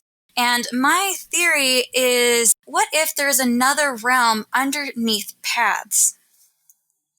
And so your theory involves something called Mimir's Well, or is it Mimir? How do you pronounce that? I'm actually going to butcher these as much as you are. Okay. As much as you are Momtaku. I'm just going to call it Mimir. So in Norse mythology, there is this Mimir's Well, and it's underneath Yggdrasil. Is that correct? Yes. Okay. So your theory is that when Ymir fell into that tree, she could have fallen into Mimir's Well, and now Armin is doing the same? Yeah, so when I was kind of comparing the 2 panels, we've seen several instances of what Paths look like. This very bright, sandy place with a large open sky. However, this doesn't necessarily look like it. It honestly reminded me closer of chapter 122, where Ymir is falling back into the tree. And it made me wonder if perhaps Armin isn't going back into Paths. What if there's another realm outside of just Paths, and that's exactly what Armin is falling into? So you might be wondering, like, why is this important? Or this seems kind of like a wild stretch. There's actually quite a few little hints here and there that there might be something beyond just Paths, or there might be some type of afterlife in this series. Just kind of digging in a little deeper, in chapter 122, there was a splash text. And the splash text is written by the editor, and it doesn't show up in the final version of the product. It's only in those first release. For chapter 22, this splash text just really kind of stood out to me with the idea that possibly there's something more to just the 9 branches and to just Paths. That splash text indicated underneath this world full of pain and suffering exists another world which light cannot reach. In that same chapter, Ymir falls into the well, and she gets connected with the parasite inside the tree. So that, for me, seemed like it was very literal. So why did you connect that with Mimir's Well? What is it about mythology behind that makes you think that that's a good fit? Because it exists underneath Yggdrasil? So essentially what kind of brought me to that conclusion is that Ymir, the character, despite her name, actually has a lot of connections with Odin from Norse mythology. So let's go into just the general myth for Mimir's Well. In that myth, Odin sacrifices an eye of his to Mimir to drink from the well of ultimate wisdom. In that same chapter 122, Ymir has an eye gouged out before she falls into that Titan source. Mm-hmm. Some other connections between Odin and Ymir is the spear getting stabbed by the spear. That happened to Odin as well. As well as like Ymir and Odin was the one who created the first humans out of Yggdrasil. And then now we have here Ymir as a creator in of herself. So I feel like there are a lot of ties between Ymir and Odin. So this kind of led me to the idea, if Ymir is falling into a well after an eye has been gouged out, which is a very clear reference to Odin, why can't this be a possibility? We've never had that parasite actually explained. We don't know what that area is, but we just know that it's underneath Paths. And if we take that in consideration with the splash tech, that there's a world underneath our own, it seems more likely that there is something underneath there. You think that this world underneath is where the Titan shifters are? Yes, I would say that I am definitely leaning towards that idea. And the thing that kind of brings me towards that idea that this is where the Titan shifters actually are is the panels of Bertolt. So Bertolt is a character who has a lot of symbolism behind him, a lot for human despair, suffering, and he does have some Norse mythology ties of his own, with Odin in particular, actually. So I kind of want to just bring up first the 2 visions of Bertolt and kind of compare and contrast them. So in chapter 85, Armin sees a skeletal version of the colossal Titan. He cries out of one eye, and he tells Armin that he hurts. In chapter 135, we see that again, Bertolt is still crying out of the same eye. So that kind of, in particular, just kind of stood out to me. Why is Bertolt crying, and why is he only crying out of one eye? Why does he say that it hurts? Kind of just digging into some further symbolism with Bertolt. Bertolt has been associated with the Hanged Man from tarot and Norse mythology a couple times in this manga. And a lot of people, it's an obvious reference that Bertolt is the hangman. A lot of people just kind of think about the tarot card, what that means. The tarot card itself means great personal sacrifice for the sake of something greater than yourself, putting your life on the risk for something beyond yourself when it's upright. It means the opposite when reversed. However, the important thing about that card is not the meaning itself, but the actual myth behind it. So that myth, that hanged man on the card, is actually a reference back to Odin. In the poem Havamal, Odin hangs himself from a tree, and that tree is most commonly known as Yggdrasil. He hangs himself as a human sacrifice to himself while still remaining alive. He suffers all this pain and hardship as a transcendent consciousness for 9 nights. So the key words here are transcendent consciousness. So Odin suffered as a consciousness beyond himself. And then we have Bertolt here telling us, who has associations with Odin and with the hanged man, telling us it hurts. It honestly seems like this is kind of very telling, that saying that Bertolt still has some type of consciousness out there. So just kind of thinking about that, Bertolt's suffering, I was looking through the panels and I noticed that there was this one panel where Bertolt and Mimir have the same expression. So in 122, the scene right before Mimir falls into the well, her expression is exactly the same as Bertolt's in the instance that he first shows up in 135. There is kind of like a special caveat between the two. So Mimir has an eye gouged out. Bertolt does not. And yet Bertolt cries out of only one eye, out of the one good eye, like, for example, the one good eye that Mimir has. So it makes me wonder, is Bertolt suffering like Mimir suffers? And if this is the case, is this what's happening to all Titan shifters? That's the thing. Like when you pointed out the fact that Bertolt is crying out of the one eye that was uninjured when Mimir was escaping, like it's the eye that she can cry out of as well. Like that is creepy. And again, this is on Reddit. We'll link to it where they can see the screenshots. That the picture of Mimir and Bert, like it's strikingly similar. And it, obviously we're supposed to make the connection here. And then the hanged man, I just want to back up to that real quick. A lot of that came from Bert's sleeping posture, right? With his legs in the air, crossed, his hands behind his back. I mean, these are not new fandom ideas. These are ideas that we've had in the fandom for a very long time, for good reason. Yes, and actually recently we just had this adorable little keychain of Bertolt in the hanged man position as well. So it is something that people heavily associate with his character. So what's different about this theory is that now that we know, or that we suspect that that these Titans have some consciousness, you think that they are basically all in the same place as Ymir, suffering as Ymir suffers. Yes. Is that okay? Yes. To kind of go into that, I kind of feel like they're all suffering alongside with her. Let's look at all the Titan shifters that came up in this chapter, all of the new ones that were created by Ymir. So if my theory is correct, they're all suffering alongside her still, and they aren't able to get any peace. And I felt that this kind of like elevated the stakes to this series. So it's not just a battle for humanity on Earth, it's also a battle for the release of suffering of the people who have already died. And Armin is dying, so he's going to this place. I kind of feel like it's either Armin is fading, Armin is dying, or perhaps Bertolt's despair, which is also kind of like a huge theme with him and with Reiner and with Eren, kind of like reached out to him. I'm not sure. I think most likely I'm leaning more towards like Armin is fading. Armin's near death. But the reason why I kind of feel like this is important, Armin states that he feels like Ymir is invincible. For all intents and purposes, we know that that's to be right. That kind of had me thinking, what makes Ymir invincible? What makes Ymir invincible is that connection to the Titan parasite.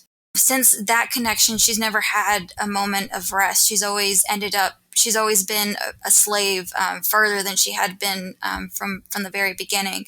And we know that she's been enslaved in her afterlife.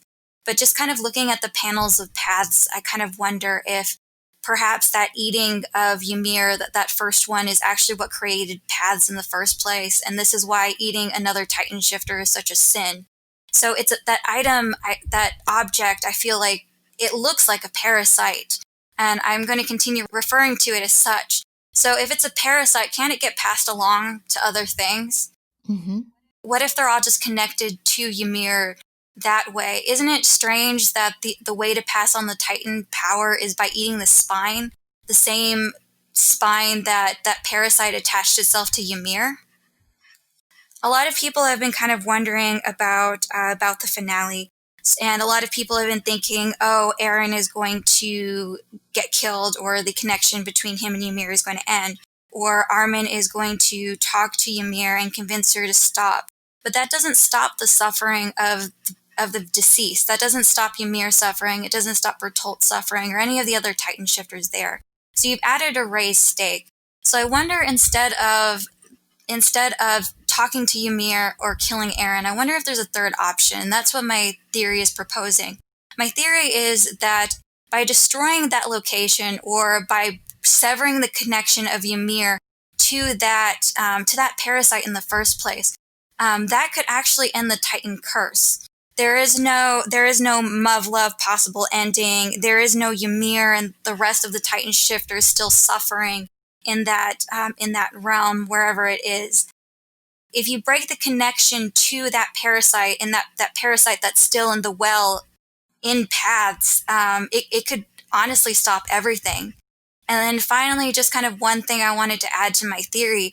If Ymir is finally freed, like she's finally allowed to die and her soul is at peace, I think that could tie into Historia's baby. I know you don't like it, Mom, but I think it's a huge possibility that if Ymir is finally freed, she could be resurrected as Historia's baby, who will be called Ymir. And the whole idea of the Yummy Curry romance was so that Historia had someone that she loved enough to give that name to her child. So you have me up until that point.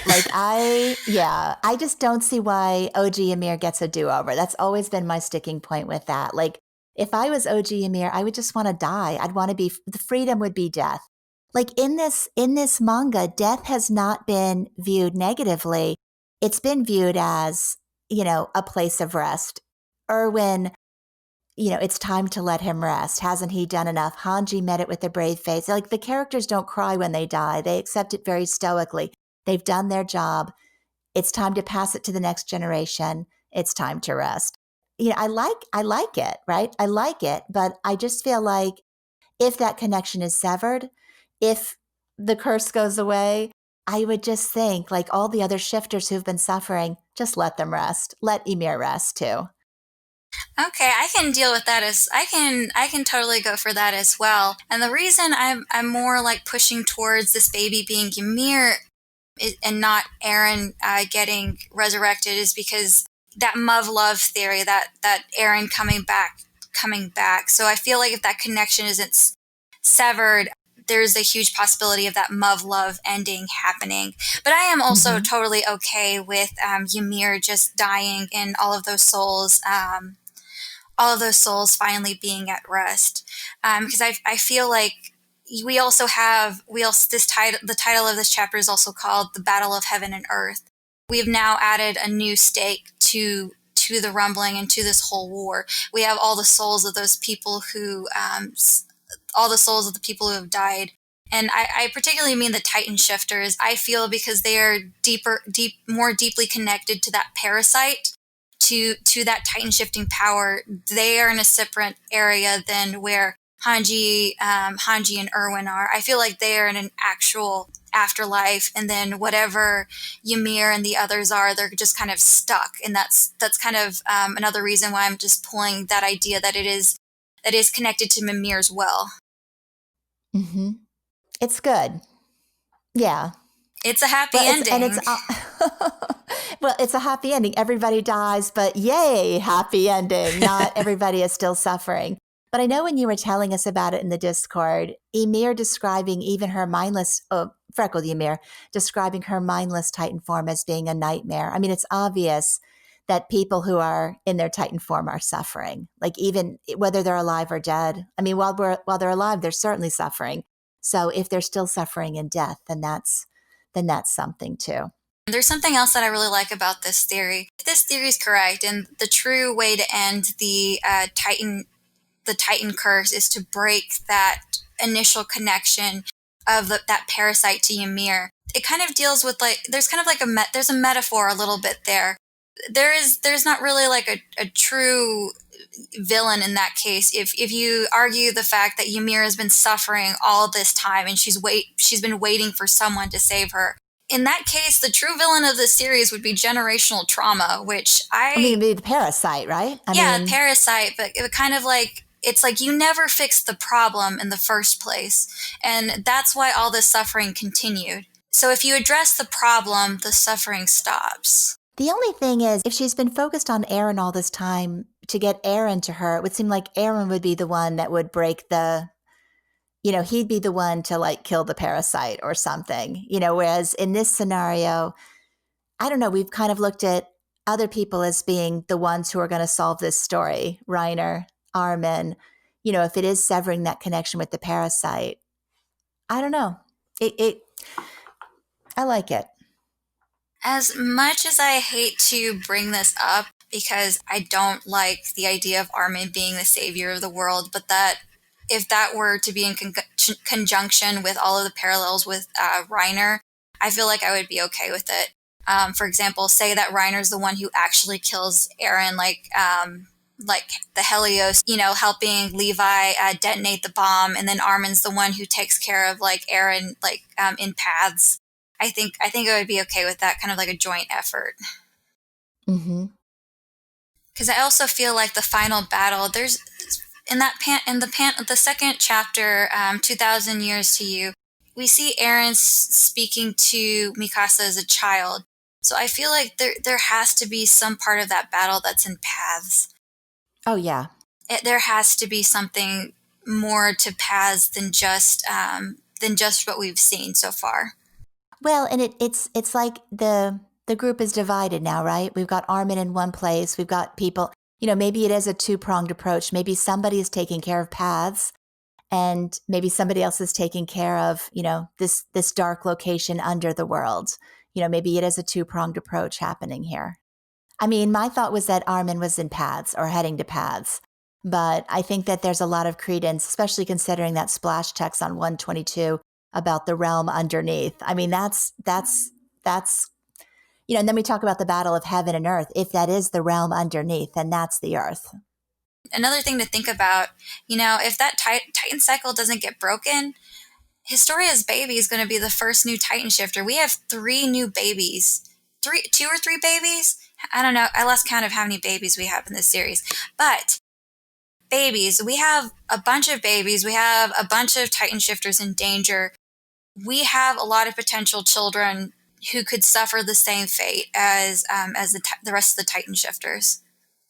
So if your theory is right, then my freckled Ymir is in there suffering too, right? Yes. She and Bertolt can be suffer buddies, and I don't know if she's naked buddies, or if she's wearing wearing a sweater. At least they've got good clothing in At least they've Ymir's got good clothing. Yes. Yes. Interesting. All right. Yeah, that's wow. I mean, think about it, I can't argue with any. It's the strongest thing I've ever heard to an ending or, a prediction of how this is going to end. I've always had the idea, as far as the baby is concerned, that maybe we're kind of supposed to believe by seeing that final panel or whatever, that it's going to be a happy ending, there's a baby and all this stuff, but I've always kind of looked at it as like almost like an Inception kind of ending. Like from the outside, from the character's perspective, everything looks good, but we as a reader see one thing that just looks a little off. Like maybe the baby's eyes are shiny, or like maybe we know that, a Titan died somewhere and like the baby's actually a Titan, but the characters don't know about it and we see it and then it ends. Like that's Oh. That would be really sad. Okay. Oh, it's Historia's baby. They're holding Historia's baby, and then its eyes do like the Warhammer Titan lighty thing, and then it ends. that it's But we know, but they don't. Kind of one of those. Ooh. And they're all happy. Now you're free, and we see the eye lighty thing, and we're like, no, that's not free. I hate both of you. I gave you a happy ending, You okay? did. A happy ending for me. You're telling me my girl's suffering. So, but yeah, I mean, ultimately, this series, my ideal ending is the Titan curse ends, period. Done. So, however that happens, I say that, but watch us see, I'm going to make that bad too, But yeah, somehow the Titan curse ends. And I really liked the part of your theory about how, this is a parasite and they're eating it. They're spreading the parasite like that. Yeah. Like if Ymir's 3 daughters had not consumed her, this never would have happened. They ate the parasite. So they spread the parasite. Like that was the sin, right? Yes. I think it was in 2016 or maybe it was 2018, the guidebook after chapter 84. Isayama had mentioned that eating someone was a great sin, or like the greatest sin that you could commit in the Attack on Titan world. So that kind of led me to think like that ultimate sin is what caused all of this pain and suffering. Like Ymir could have died with that parasite inside her. Also, something to point out, because birds. We have so much bird imagery, but you know what birds are really amazing at? Eating the dead? They're parasite-ridden rats with feathers. But it gave me the idea, like the idea of the parasite really, I thought of birds and then I thought of like the parasites that they spread. That's what kind of led me to think the thing inside the Mimir well is a parasite itself. It's just getting spread to all these people. And then in the openings and stuff, like for Attack on Titan, you see all of these birds. Like I think it's in the newest anime, and they're all falling to the ground, right? Yep. Yeah. We did ask on the poll, like, has that focus on birds in the anime OPED added evidence to the birds being significant in the previous chapters? Do you remember like 3 chapters ago when we were all just like, why are those birds watching? Why are those birds? And we were all just like, haha, bird theory. But then we get this anime OPED, which is just like, look, birds turning into people. Look, birds dying. Look, more birds. Like, it's just like, okay, we get it. Look at the birds. And didn't Odin, going back to the Norse mythology, wasn't the raven his eyes? Like, yes, he had to, I think it was wisdom. I think it was like wisdom or vision or wisdom and knowledge. Or no, it was vision and memory. They would go around the world. Scouting out for Odin. And Ymir's associated with Odin. Oh, bird theory. The birds are Ymir's eyes. Yeah. Oh, I didn't think of that. That's new. Add it to the Norse mythology. Yeah. So yeah, it all comes together. Well, we did have one more question from our friend Paris about chapter 135. He said, "This chapter made me dizzy and scared. When Isayama said he wanted to hurt us, Armin getting tongued is what he meant.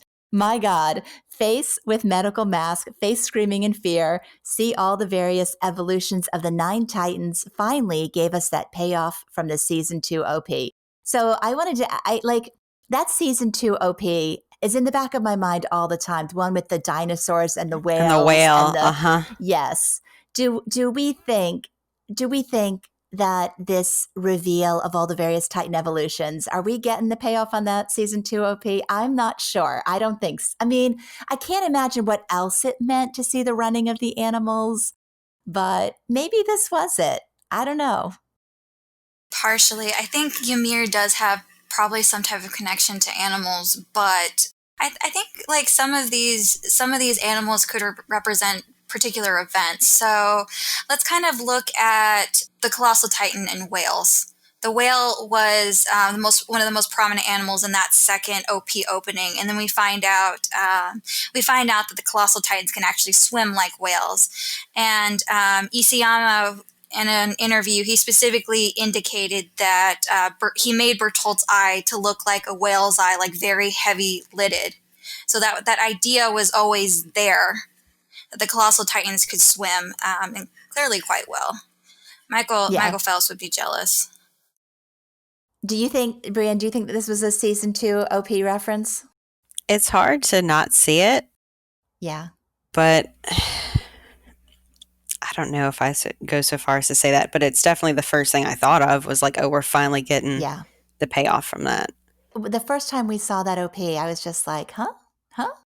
And I kind of had the same thought as you, like seeing this, it's like, But yeah, I mean, I don't think there's time to develop it any further, but if that's what that meant, then maybe so. Anyway, thank you, Paris. Thank you, Monica So. Thank you, RubyGus, for your questions. We appreciate so much you guys interacting with us on the podcast. So that finishes our manga discussion. All we have left is the quick fire from our friend Polkka, who so kindly provided one again. And I think both of you know how this goes. I'm going to say 2 names, and you're just going to arbitrarily pick one based on some criteria that's known only to you. And our order will be Brienne, LSJ, and then me. And since I know you guys are getting tired, we'll do this quickly. I feel like I'm going to curse a lot. I'm just... Go for it. You've shown remarkable restraint. Okay, here we go. Armin versus Reiner. I knew this was going to be hard. Reiner. Reiner, that's not even a hard one. Reiner. Annie's dad versus Reiner's mom. Annie's dad. I'm starting to like Karina because of my horrible mother-in-law headcanons, but that's it. The legitimate answer is Mr. Leonhardt. And that makes it unanimous. I go with Annie's dad as well. John versus Connie. John. Falco versus Gabby. Oh, God. Falco. Gabby. Annie or Pieck? Pieck. If it's pre-time skip, then it's Annie, but post-time skip, it's Pieck. It's got to be Pieck for me. Poor Annie. She deserved better than to be waifu bait. I pick Pieck. Aaron or Zeke? Oh, no. Can I just not answer this question? Nope. Aaron or Zeke? Oh, God. Oh, man. I know. It hurts, doesn't it? I don't want to. Oh, God. Aaron. It hurts. Your pain as you say that. I'm picking an Aaron in leather pants. Oh. Aaron in leather pants? Are we allowed to do that? Yes. And I am going to say Zeke because Momtaku. Oh my God. Oh, Aaron I can't. has disappointed me. I gotta leave. I know. Wow. You know, everybody does those character ranking lists. Yeah, Aaron's on the bottom. I'm so angry at him. I completely understand where you're coming from, though, but I can't. As much as I hated Zeke for ever, I just can't. I understand, but I can't. I can't do it. I know. I know. It took me a while to get here, but here we are. Like, it's like awful or awfuler. Which one do you want? Oh, but I like both of them so much. I know you do. I love Aaron. I love Anakin Sky Aaron. Okay, Historia or Mikasa? Mikasa.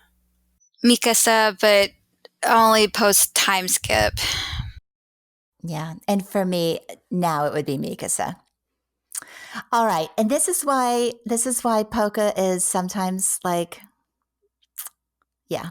Polkka gave us fake pregnancy or Willie is Armin. What am I supposed to pick? The most believable crack theory? The criteria is up to you. Now, I've never heard of the Willie is Armin. Armin, Reese, Tiber, Ackerman, you've never heard these theories? Brienne. I haven't been here that long, okay? Armin is related to everybody in Attack on Titan. Every theory the last 6 years has been Armin is a Reese, Tiber, Ackerman. Yes. Willie is Armin. Oh, man. Well, I've been staunchly team fake pregnancy. So we're going to Good go with choice. that. Fake pregnancy just seems a little sexier to me, so let's go with that. Mm-hmm. Fake pregnancy. Okay. Levi or Onion Capone? Levi. Levi. Levi. Episode 1 of Season 3, Part 2 versus Episode 1 of Season 4. Oh, I man. would need a reminder. I of what I literally was about episode to say, What was the first episode of RTS? The first episode of RTS versus the first episode of Marley. I love RTS. I can't not. And also, like, Gabby and Falco kind of get on my nerves. I'm going to have to say Marley, because Mappa animated Reiner's ass so well. I did not watch either of these seasons, so I don't know what either episode pertains, but I just that animation, like Mappa all the way. I am just going to, because I can't even remember what episode 1 of Season 3, Part 2 was, but I know I loved the episode on Sunday. So I'm going to go, and I also love Mappa Studio. So I'm going to go with Marley. So then Polkka sent us some dead people quickfire. So this is quickfire's dead people round. Colt versus Porco. Porco. Porco. Porco. Magath versus Shadis. Shadis. Magath. Shadis. Niall or Pixis? Pixis. Niall. Niall. Erwin or Hange? Erwin. I'm going to say Hange. And obviously for me, Erwin. Udo or Zofia? Sophia, I guess. I have no reason for that answer. I like Udo. He's cute. I'm going to go with Zofia because her sass game is just on fire. So I think that finishes our Chapter 135 discussion. First of all, I'd like to thank our Patreons who take care of our hosting, our equipment, and also our subscription to our podcasting service. Thank you so much, Simon, Taryn, Kenny, Ann M., Silarana, Tom, and RubyGus. We appreciate it more than you can say. If you would like to support the podcast, we do have a Ko-fi and a Patreon, but we also really appreciate just when people share the podcast with their friends or leave us a comment. I also really want to thank my guests, because Luna's not here with me. Brienne and LSJ, thank you so much for being here and making it feel good, even though I'm missing Luna. Thank you guys both so much. Thanks for having us. Thanks for having us. And finally, I get to say the closing catchphrase for the first time in 2.5 years that I've never said before. We hope you enjoyed listening to the podcast. Thank you for offering your hearts and your ears, and see you next time. Bye. Bye. Bye.